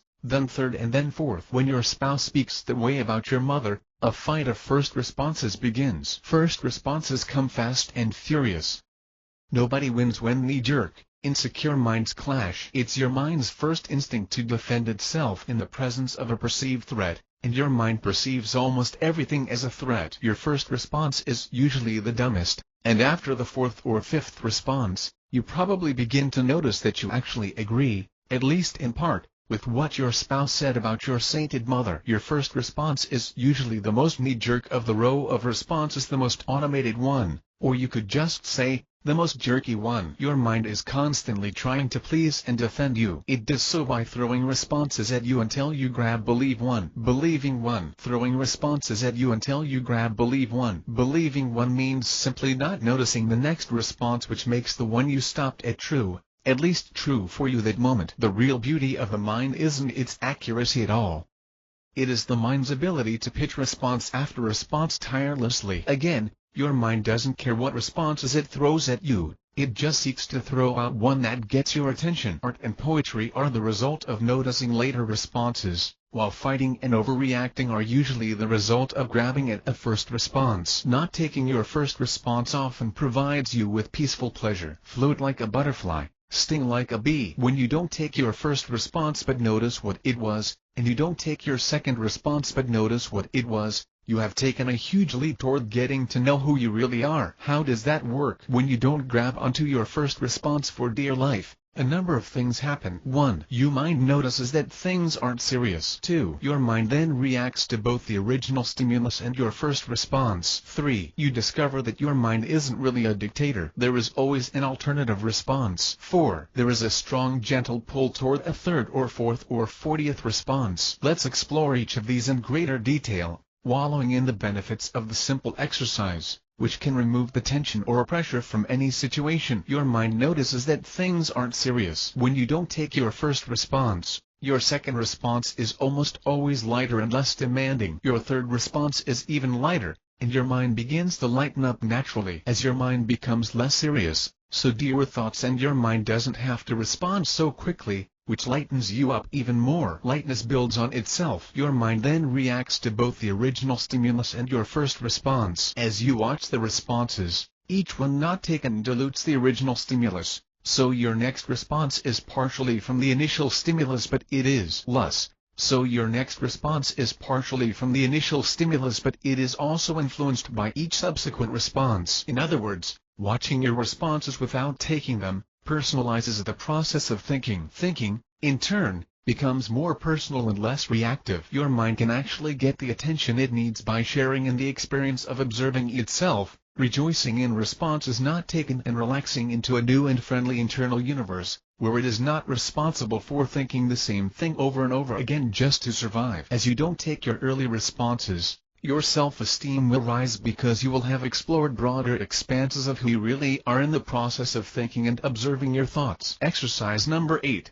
Responses. Practice observing your first and second and third responses, then take your fourth response. Vary the number of the response you grab onto. Your responses go on infinitely, so you can observe 10, or 20 or even 100 responses without grabbing any of them. Predictable things show up the more responses you observe. 1-2. You are hooked. 5-6, you are unhooked. 20, you are humored. 32, you are peaceful. 65, you are present. 100, you are awakening. Infinite, you are enlightened. These aren't hard and fast numbers, but they give you an idea of ranges of responses. You discover that your mind isn't really a dictator. It may appear at first that the importance of your mind is based on you believing each thought. That is the essence of a closed, immature mind. But a thought can receive attention just by being noticed. Your mind isn't really trying to dictate what you do. It is just trying to get attention. Your mind can share in the fun of you not believing what it is thinking, freeing your mind to come up with more creative, outrageous and entertaining responses. The essence of creativity is wandering further and further from the normal, defensive first responses of an immature mind. As you learn to observe responses without grabbing them, your mind starts having fun. Your mind also is nourished by the tiny burst of attention, the jewel between responses. There is a strong gentle pull toward a third or fourth or 40th response. As you observe responses, you will discover subtle pleasure in the very process of observation. Observation is attention without action. When you don't have to respond, you can get to know yourself. You can discover that you aren't one response believed, but you are the sum of all possible responses. Not grabbing your first response for dear life as you tap into more and more possibilities. My first book was about 250 arduous pages. It was tough to write and would have been tough to read. The good news is that nobody read it. I threw it out. Those were 250 pages that needed to be written to clear my mind and opinions I had about writing, so the possibility of my next book, Thinking Clearly, could be written and published and enjoyed by a lot of people. Possibilities are what the mind is really great at generating. In fact, when you used to take your first response as the gospel, your mind couldn't and didn't explore other possibilities. It was constrained and limited in ways that it, by not taking your first response, is now rewarded. An open mind that it, by not taking your first response, is now rewarded. An open mind loves possibilities. And a day well spent is a day in the land of possibilities. When your mind is focused on possibilities, you will come up with new and creative ideas all over the place. You will feed yourself and those around you by being interesting and novel. Your flexibility will skyrocket and you will get stuck much less often. You are in for a party because you are the party. Instead of seeking to derive value, self-worth and validation for your mind from relationship, you will bring value, self-worth and validation to relationship, your job and every other aspect of your life. Practice, and more practice, provides relief. More relief. Not taking your first or even second response relieves your mind incredibly. Now it is time to practice this. Remember that thinking about practicing isn't the same as experiencing it for yourself. You can think about practicing or you can sit down with a friend and just practice. Exercise number 9. Later responses. Have the friend say a word and notice the first word that comes into your. Have the friend say a word and notice the first word that comes into your mind,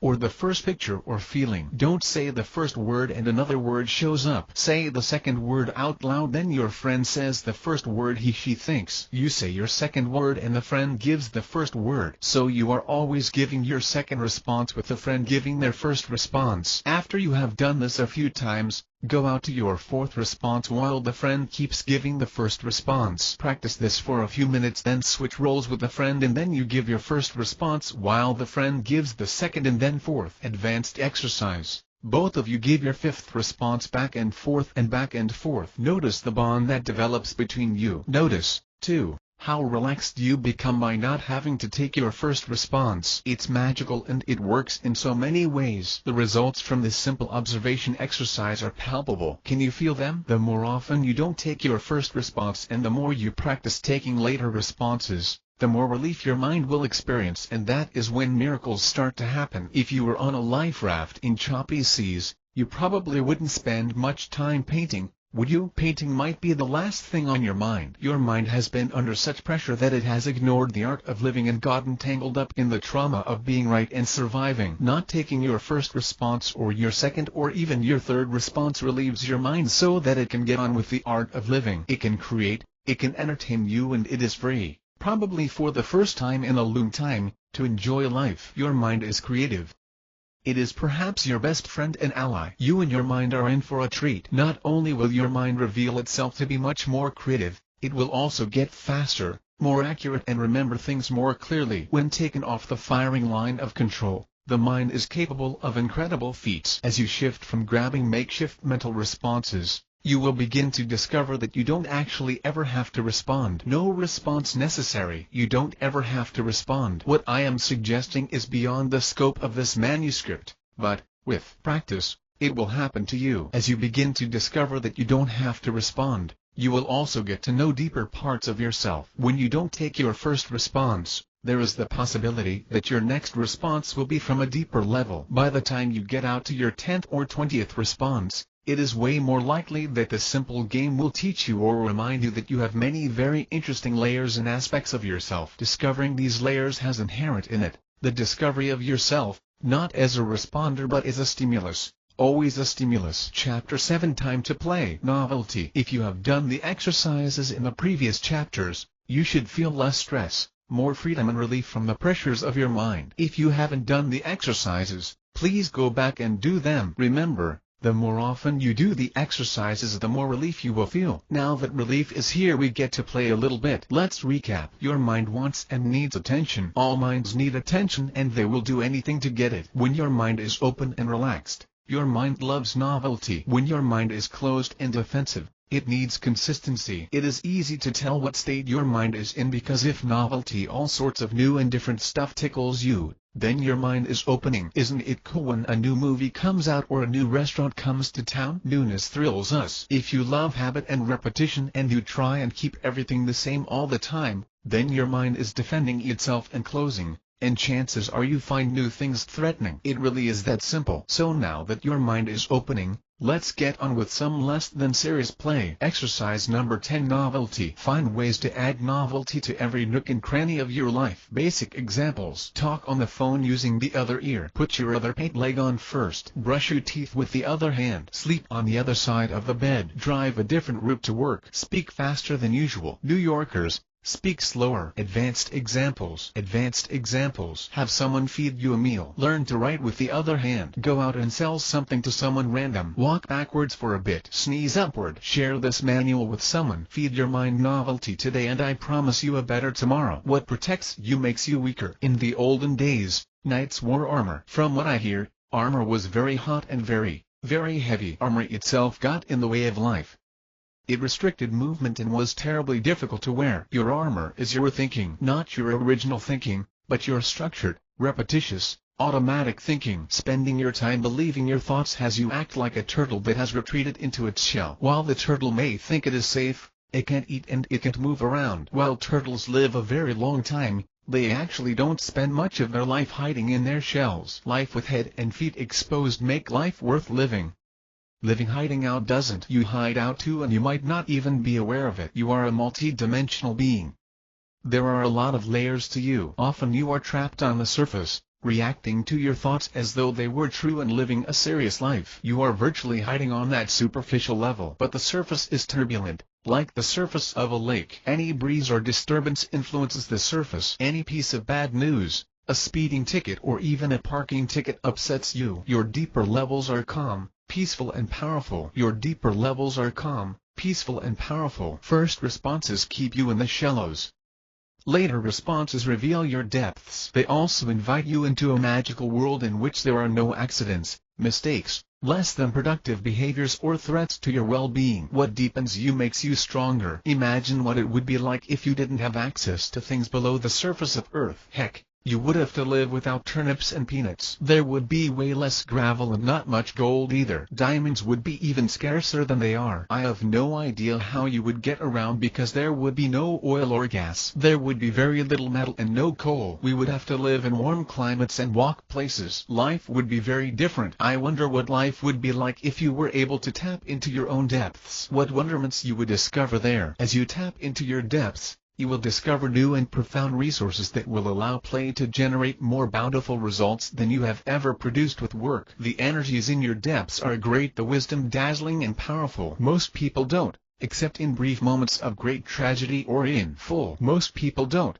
except in brief moments of great tragedy or insight, tap into their depths. Not taking your first response or your second or even your third, makes it much more likely that you will begin to tap into other levels of you, where your real natural resources are. This journey begins with the first step. You are entering a new world, a world in which your mind supports you and works with other aspects of you as an equal partner. Your old world will still be available, the world in which you defended and responded, but you won't spend much time there. Why would you? You have already taken several steps in this new world. When you notice that thoughts are just a bunch of pictures, sounds and feelings, that's an important step. When you begin noticing the difference between observation and judgment, that is another important step. Yet another step is when you don't take your first response. Yes, you have entered a new world. Now it is time to provide you some orientation in this new world of yours. You need to learn up from down, inside from outside and east from south. Most people lack orientation.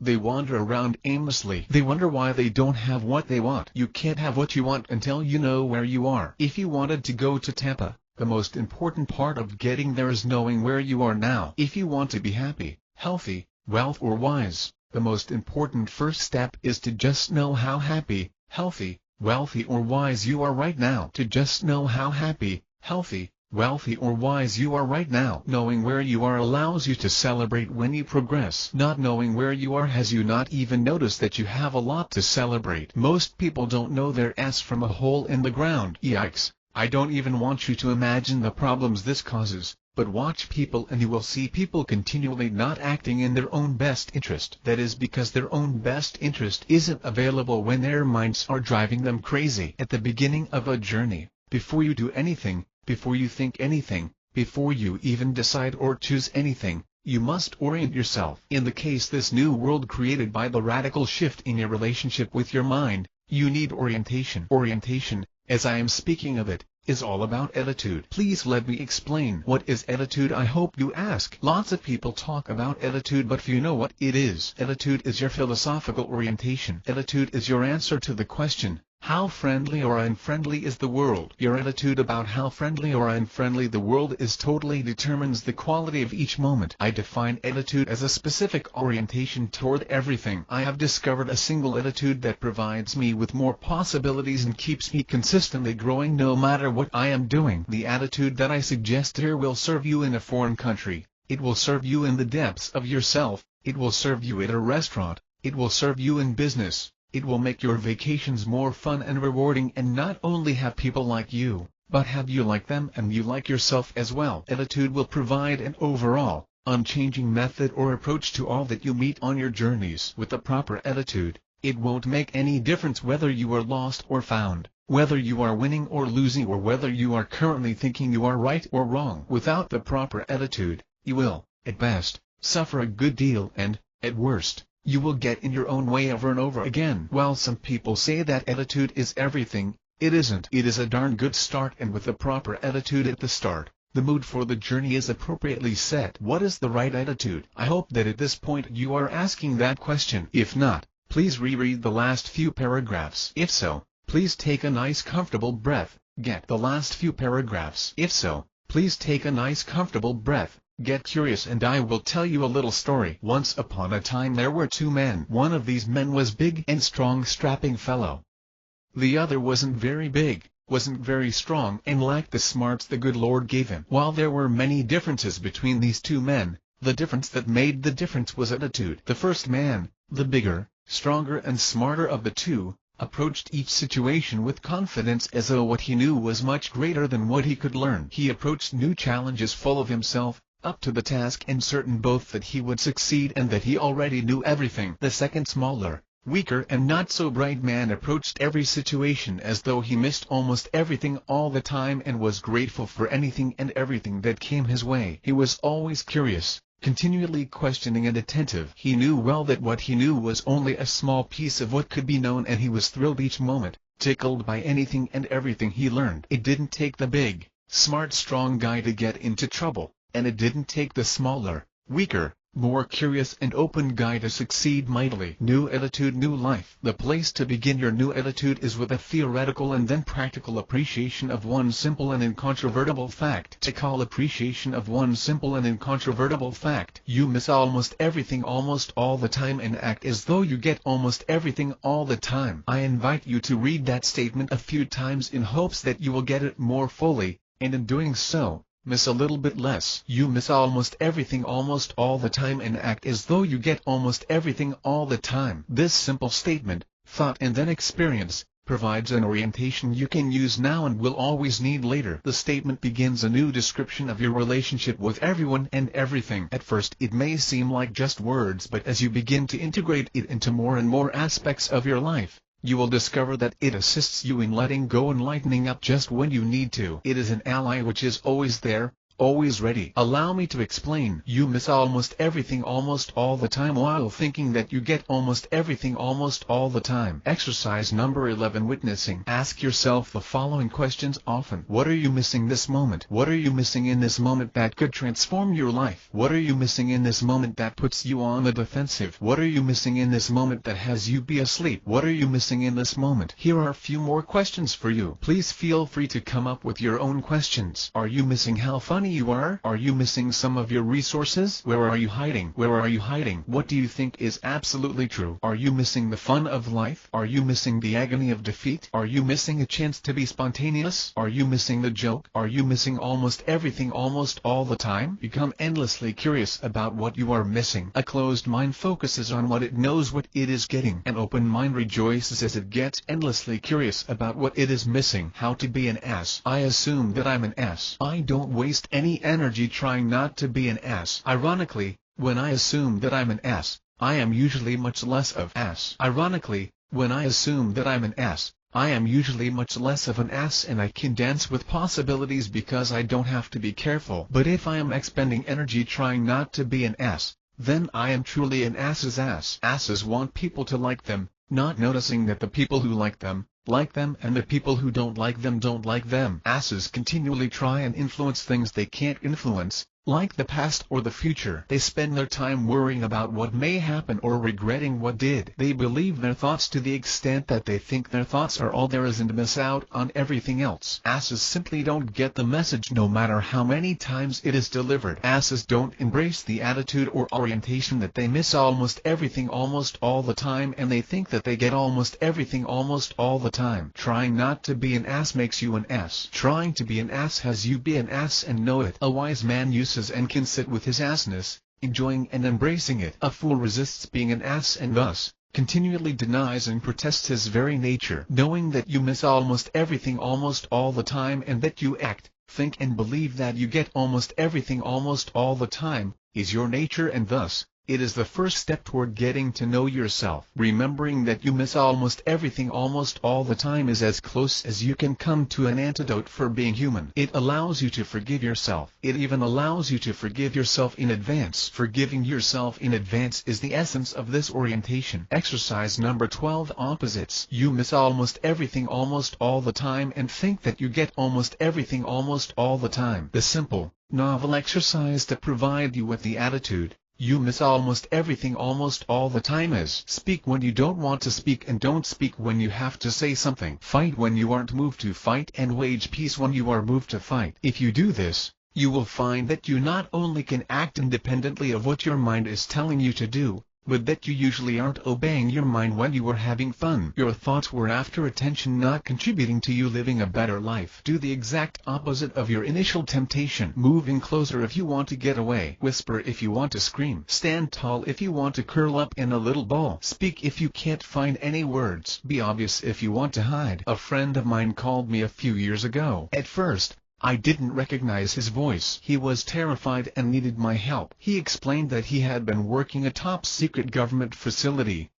He couldn't tell me what he had been working on. He had recently quit and was absolutely certain that the FBI was after him and that they were going to kill him. I had known this guy for a long time and never seen him act the least bit crazy. He truly believed what he was saying and wanted my support in escaping alive. I was worried about him, but I knew that telling him that he was acting crazy would only make things worse. The FBI has a very difficult job, I began. They need to protect and defend when it isn't even obvious what they are protecting and defending. Defend when it isn't even obvious what they are protecting and defending. They need to find people who are hiding from them. He confirmed that to be the case. So, I request that you make their job easier. He lived on about 10 acres and right behind his house was a large hill. I requested that at noon each day for a week he climb the hill and stand, obvious as can be, on top of the hill. That way the FBI can find him, making their job easier. He knew me well enough, even though he was very scared, to do what I said. 3 days later he called me, having followed my instructions to a T. They aren't really after me, are they? He asked. No,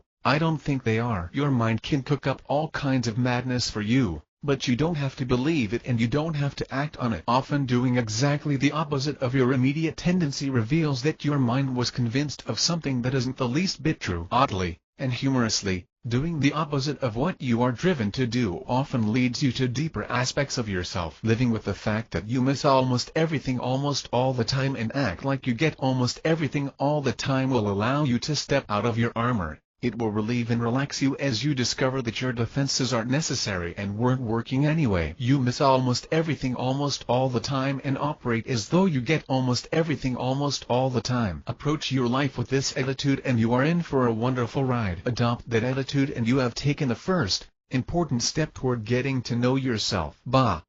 Most people are sheep. They blindly do what their mind tells them to do. The simple definition of a sheep is someone who looks inside themselves when they should be looking outside of themselves, and looks outside of themselves when they should be looking inside themselves. You can find these people practically everywhere. These are the people who are driven to get better by hopes and dreams, not by actions. These are the people who buy the next great thing culture offers them and avoid self-knowledge like the plague. These are the people who are the victims of their own thoughts and dreams, always taking their first response. You don't have to be a sheep. If you have had enough of being a sheep, don't take your first response. Observe your thoughts. Return to your senses. Sing in the shower. Become a friend of your mind. Eat with your opposite hand. Giggle often at nothing in particular. Do the opposite of what you are driven to do. Back to you miss almost everything almost all the time. Yes, you miss almost everything all the time. You miss feelings. You miss opportunities. You miss thoughts. You miss romance. You miss love,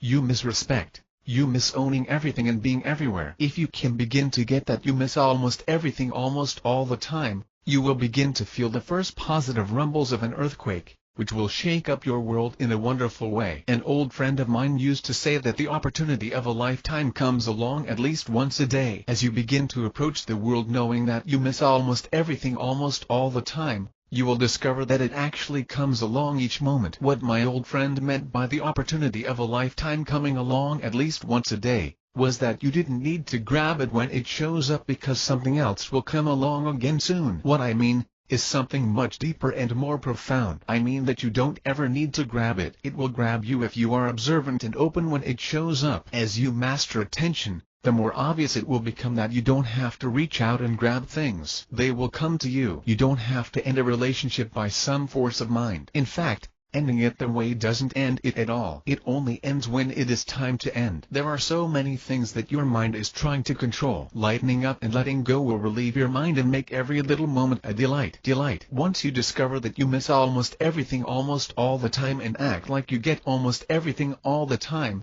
you will lighten up. You naturally will forget that you miss almost everything almost all the time, and when you remember that you do, you will let go of all sorts of things and smile or giggle more and frown less, or appear serious less often. You simply can't approach what your real treasure is. Seriously, digging your way there takes too long and won't turn out well. Learning your way there is a bit like digging. It won't work either. Notice how you hold to the truth, which is anything that you think in the moment. Loosen your grip on the truth.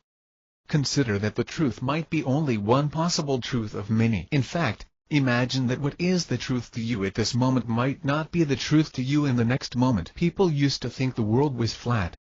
In fact, they were convinced of it. Ancient medicine used to greatly value leeches as a tool for health. Personally, I have only had a couple of leeches on me and, believe me, I didn't feel any better about any aspect of life until I got them off and the places they sucked stopped itching. When you hold tightly to your thoughts, you miss even more than almost everything almost all the time. Imagine that you were headed to Disney World for a day with the kids. That could certainly be fun. But then imagine that you have to take your dresser and your refrigerator with you to Disney World. That would make the whole day a lot harder and much less fun. Heck, they might not even let you in the place. Less fun. Heck, they might not even let you in the place. Taking yourself seriously, holding on to the truth is like bringing unnecessary stuff along wherever you go. It makes your travels very limited. If you bring along baggage about your mother and your ex-spouse, the next relationship is way more difficult. The incredibly good news is that you can get anything you really need from reality, and reality is everywhere. You don't need to hold on to the truth.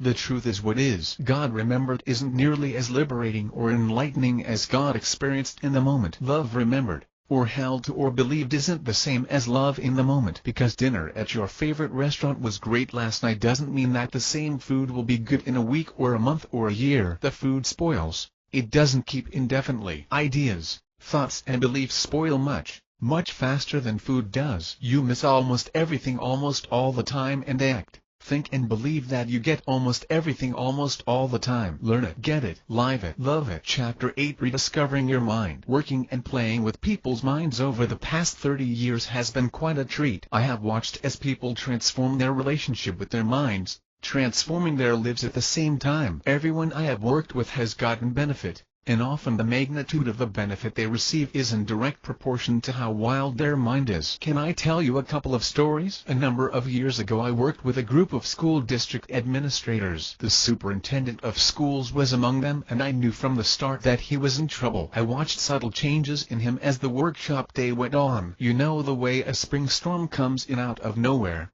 dumps a bunch of rain and then is gone? Watching him was like watching a spring storm. His jaw would tighten, his eyes would glass over a little bit and he would frown. But before he did any of this, he would stare straight forward with his eyes deaf accused. I knew from years of experience that he was seeing a picture in his head and was reacting to that picture even though he had no idea what it was. On a break, he approached me for personal help. It seems that he was ready to quit his job and get divorced. Having watched him with his co-workers, I could tell that they liked him and that he was doing a good job. He had been married for 38 years. As we talked, that spring storm came through again and I interrupted it. I stopped him mid-sentence and said loudly, "What is that?" I caught him in the act of picturing something. Caught. His jaw went slack, his eyes grew large and round. He relaxed and started to tear up. Turns out that he was being haunted by a picture beneath the level of his awareness. The content of the picture doesn't matter, but I will tell you anyway. 2 years before the workshop, he had run over his son's foot with a power lawn mower. That picture had taken over his life and he wasn't even aware that it had. Becoming aware of the picture made all the difference to him. I followed up with him later and he was enjoying both his job and his marriage. Moral: it is often what we are doing that we don't know that we are doing that gives us a hard time. Remember,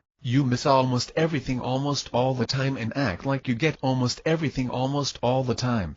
Jim did a course of mine a few short years ago. He is a nuclear physicist. Though I am a teacher, I take every opportunity to learn. In this case, I had a lot to learn. Before the course even started, I asked him about nuclear power. Turns out that his job was counting atoms. He works at a nuclear plant and has to provide an accounting of atoms to the government on a regular basis. Accounting for something so small seemed quite magical to me. So did the fact that barium atoms absorb hundreds of times their own weight of loose electrons when it is time to cool the core of the reactor down. Amazing stuff. Jim was amazing too. He was tall and slim with a big mustache and was socially cumbersome. It didn't take long to realize why. He had no pictures of himself in his own head, no representation of himself at all. With a little practice in the mirror and a bit of exploration of his feelings, he excitedly began making pictures of himself. We didn't stop there though. His energy flow was very small in that long distance between his head and his toes. Like many engineers I have worked with,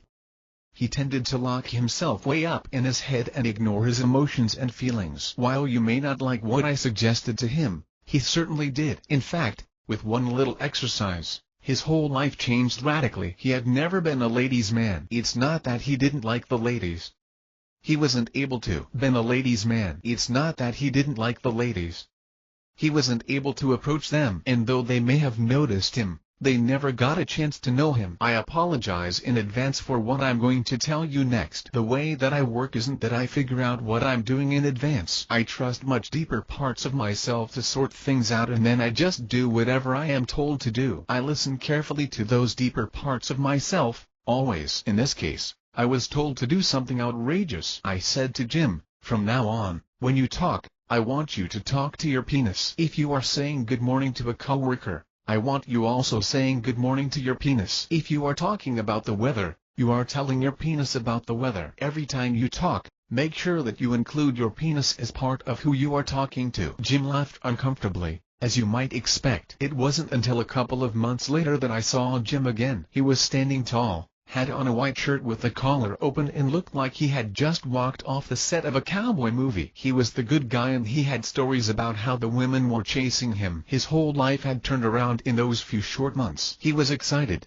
and was now ready for more play. He had a steady girl and we explored how to make relationship rewarding and how to make it last. You may want to attend a workshop sometime. Actually, I would really like it if you did. We had an incredible time and your life will never be the same in wonderful ways. Getting your mind right, putting your mind in perspective is important. It creates a revolution of gigantic proportions in your life. When you have the badly needed mental relief and you have become friends with your mind, you can get on with other kinds of really delightful exploration. The exercises in this manuscript are sufficient to relieve your mind of its burdens and urge it to take on a far more appropriate job than temperamental ruler of the known universe. Once your mind is relieved, it begins working for you, harmonizing with deeper parts of you and making your life an entertaining and inspiring symphony. You will look back on what things were like when your mind was out of control and marvel at how far you have come and how much fun you were having. You will also be quite surprised at what a great companion your mind is. It has a great sense of humor and it is able, when not under stress and tension,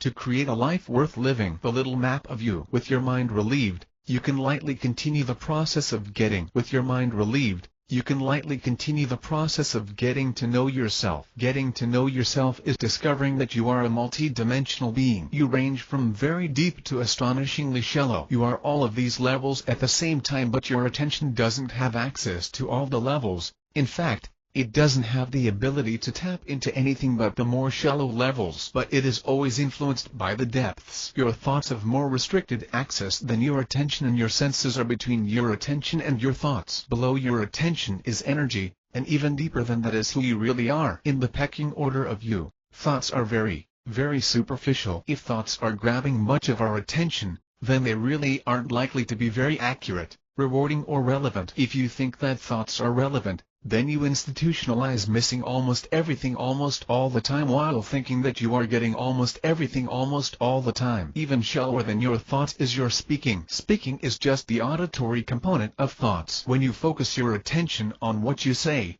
then you are even less relevant than when you focus on your thoughts. Can you see how small a part of yourself and how superficial a part of yourself thinking is? When you think that thinking is relevant, when you buy Descartes' line, I think therefore I am, you are taking a tiny, insecure, partial representation to be all of you. Sample rate. Remember a few chapters back I said I would mention sample rate and how useful it can be to both relieving your mind and tapping into deeper aspects of you? Well, time has come to speak of sample rate. If you wanted to know who was going to win the election, you wouldn't just ask one random person who they were going to vote for and assume that meant who they were voting for would be the winner. But if you needed to know who was going to win now, you also couldn't wait until election day when the votes were in. Gallup polls people by figuring out how many people, and how diverse a sampling of people, reflects a whole group. While the process of sampling to extrapolate a whole is both math and science, it also has a certain degree of error built into it. While it can be wrong, it usually won't be. Gallup knows that the more people it samples and the wider population those samples are from, the more likely the resulting projection will be accurate. In your depths, the sampling is intense and wide, providing great accuracy. In the shallower parts of who you are, the sampling is sparse and narrow, meaning that its projections more closely represent random results rather than methodical accuracy. Thoughts contain few samples and have a very narrow range. They, by their inaccuracy, put you in constant danger. Your mind reacts to that danger by closing and becoming defensive and certain. Your mind perceives that it is under attack, and it responds accordingly. The best defense that the mind has to fear is to become more certain, more stuck, less flexible, and that is exactly what it does. Its defense is against its own inaccuracy. When you take your mind seriously, you pit it against itself because its samples are few and far between, yet it wants to be certain. The fewer samples you take and the smaller range of samples, the less certain you should be. But a defensive, insecure mind becomes more and more certain. It circles the wagons and defends its right to be wrong. What your mind needs to do is increase both the quantity of samples and the diversity quality of samples, but since it is already scared, it shrinks instead of expanding. Training your mind to wait for more samples and taking deeper samples is a slow, arduous process. Actually, the real game in getting to know yourself is not to make your mind deeper. It is to use the deeper aspects of your self-attention, energy and being when your mind is overwhelmed. The opposite exercise from the last chapter accomplished this feat effortlessly. The simple opposite for relieving any closed mind is surrender when you want to fight. If your mind can't surrender or really needs to be right or is just stuck way too deeply in the mud of thought, there is another way out. When your mind is just way too stuck, scared, defensive, righteous or lonely, All you need to do is ask a question. If you are in the midst of an argument with someone else, or if it is an internal battle you are fighting, just ask a question. But the question must be asked with genuine curiosity. If your spouse says you should have taken the trash out, I can't believe that you didn't take it out already. You might ask, would you like me to take it out now? Or you might say, was it my turn to take it out? Your question has to be sincere, and if you are interacting with someone else, you should shift your attention from inside of you to outside of you as you ask. Giving birth to yourself. When you were first coming into the world, the closeness of contractions indicated how imminent your birth. In the process of getting to know yourself, in your mind, you will experience expansions. Giving birth to yourself, getting to know yourself, the closeness of your expansions indicate imminent birth. They also indicate tapping into your depths, which is accompanied by awakening and possibly even enlightenment. You are reminded that your roof leaks when it rains, but you don't fix the leak when it is raining. You would get all wet. When it is sunny and beautiful out, your roof doesn't leak anymore, so you certainly wouldn't fix it then. The conclusion to this simple logic of the mind is that the roof never gets fixed. What I am trying to tell you is, when the going gets tough, you get what you have practiced. Practice when things are going well. Practice noticing the difference between observations and judgments. Practice the I am exercise to build your self-esteem. Practice and practice some more. Get to know your depths when you don't need them, and they will be there as a resource when you do need them. Back to sample rate. Somebody says, you look nice today. They have thrown out a stimulus. There is no tactical difference between what they have said and them saying, you look awful today. Both phrases are identical to your mind. Each is an attempt to impose a point of view. Notice your response when someone says, you look nice today. Then notice your second response and your third and your fourth. Like Gallup, you are taking a bigger sample of your responses, and by doing so, you are using a simple comment as an opportunity to get to know yourself. If you grab your first response, you have polled one voter and jumped to a conclusion. If you take your 10th response, you have polled 10 voters, and your response will be much more accurate, more fun, and might even yield a profound result from a not very profound comment. On the North Pole or in Venice, in your front room or backyard, at church or the mall, with friends or by yourself, anywhere, anytime, with anyone is the perfect place and time and company to get to know yourself more fully and more deeply. When you have the voting results from 10 voters on 2 or 3 precincts, you don't project a winner, but your thinking, when you rely on it as a sole or a very important source of data, jumps wildly to conclusions with either very little data or manufactured data. The two primary tools that the mind uses to extrapolate data are rationality and logic. The two primary tools that the mind uses to convince itself it is right are bullying and closing. A closed mind is a terrible place, and it makes your life less worth living. You need to open to your depths, and to open to your depths, you need to not respond, and not respond some more. Only in not responding can you discover what your mind has been up to and why. When you discover this, you can finally forgive your mind and get on with living as the multi-dimensional being that you are. You deserve a break today, and you can only have one when your mind is relieved of stress, tension, and the need to control. The depths. Remember, you are both shallow and deep. As the famous fisherman Buck Perry said, the fish are in the shallows, in the deep, or in between. Your thoughts hang out in the shallows. They can't stand the depths, and they will say, do, or imagine anything to keep away from the depths. Your words are shallower than your thoughts, and your feelings are deeper. Your attention is deeper yet, and your source of energy even deeper. While you may make a lot of money, get divorced, get married, practically anything to stay away from the depths, you won't know genuine satisfaction, presence, passion, relationships, or peace until you tap into your depths, which is only possible when your mind is finally at peace. Upsets are the vehicle of communication between the shallows and the depths. You sit somewhere near the surface like a carnival game. You want to win the cuddly teddy bear, and to do so, you have to whack the moles with a hammer when they pop their heads through little holes. You sit, poised, waiting for any upset to show up, and you smack them down as hard and fast as you can. You do this all day long and wonder why, at the end of the day, you are tired. The teddy bear eludes you. Smacking the upsets becomes intrinsically rewarding, and you are lost. You don't dare be lost, so your thinking rewarding, and you are lost. You don't dare be lost, so your thinking swoops in and suggests that you are found. Once your thinking has successfully defined lost as found, you are left with hope and little else, because your life is a thin shell of what it could be. You become a fragile exoskeleton, breakable and desperately missing the energy and passion that makes living worthwhile. Tapping into your depths returns you to a world of attention, with you as the source of attention. It reminds you that you are an energy source too and that your being is intrinsically of value. You can do it. You can put your mind in perspective.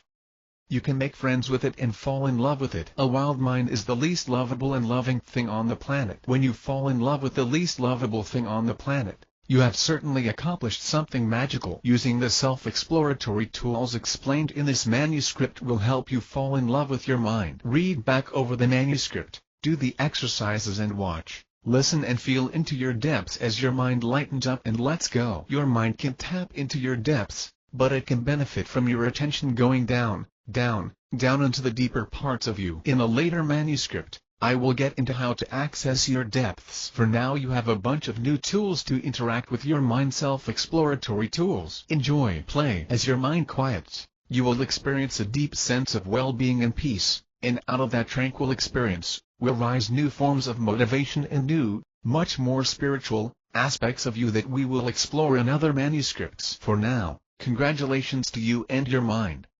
You have begun an amazing process, a process that will provide endless rewards for you. Your mind has always done its best and now it will do much better and better, providing you with incredible, creative and energizing thoughts. It will also likely generate some worldly success, freeing up your time and energy for an exploration of your depths. If you get the idea that I have more to say, you are certainly correct about that. Some of our courses go for 2 weeks with long hours each day. At the end of the 2 weeks, people don't want to leave. They want more. Practice all that is available in the Mind Relief Manuscript, and as you practice all that is available in the Mind Relief Manuscript and as you reap the reward available here, just let me know when you are ready for more. Congratulations! You completed the Mind Relief Manuscript. Remember to go back and practice the exercises. Each time you do will reveal new and profound insights into the depths of who you really are. I invite you to read this book again whenever you are searching for mind relief. I promise that each time will be like reading a different book as you notice more of the magic contained within. In the interim, visit my blog at http://www.jerrystocking.com/blog. I write only articles that will make your life more peaceful and fun. Finally, ask yourself who in your life is stressed and a hostage of their mind. Do you see them differently after reading this book? Is it easier to feel compassion for them and see how they believe their mind? Consider giving them their own free copy of the Mind Relief Manuscript. Just send them the link to http://www.selfexplorytols.com/mrm. Just send them the link to http://www.selfexplorytols.com/mrm. Who is Jerry Stocking? Jerry Stocking, your mind advocate, is a modern-day Thoreau living in the foothills of the Smoky Mountains in North Georgia with a view of our culture from the outside. Each day in his mountain retreat is an endless exploration of existence, consciousness, and feeling what it is to be a human being. Being present and mapping the terrain back to who we really are is Jerry's main occupation. His 32-acre farm creates an atmosphere conducive to introspection, opening, and playing, which are often lacking in our fast-paced world. Jerry has 2 children, Emily 23,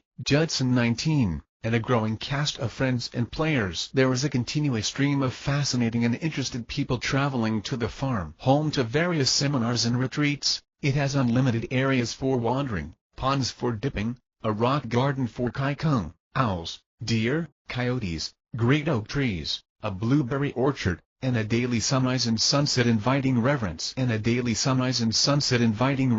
Jerry's credentials are impressive in education and experience alike. A master practitioner of neuro-linguistic programming (NLP), Jerry has been studying and using NLP for 25 years. He is an associate instructor of the art of kaikung. He has done extensive training in other than conscious communication and no-fault psychology. He graduated in 1974 from Northern Michigan University with degrees in psychology and philosophy. Still learning and exploring daily, Jerry has reached a point where he is able to give back some of what he has learned in hopes that it will improve the quality of life for others. In addition to personal coaching, he now hosts frequent teleclasses and leads workshops in NYC, throughout the USA, and abroad. His courses and coaching are a mixture of art and craft, uniting mind and body into a personal and pragmatic alliance. Jerry hasn't always lived in the mountains. He used to live in Milwaukee, Wisconsin and drive to work wearing a suit and tie. He was a successful financial consultant at Shearson Lehman Brothers. His past career spanned the gamut of experience from owning 2 retail stores, to industrial design, to selling investments. Yet all of Jerry's occupations have some things in common. He was successful at each of them, and all of his job changes required a greater commitment to people and an increased ability to relate effectively with clients and co-workers. Jerry loves people and is committed to finding out what is possible for us as human beings. His love of people and desire to contribute to them are apparent in his writings, books, and seminars. Jerry is founder of a non-profit educational corporation, A Choice Experience, Incorporated, which focuses on exploring human possibility and gently exposing illusion. He also has published 6 books on subjects ranging from thinking clearly to spiritual enlightenment.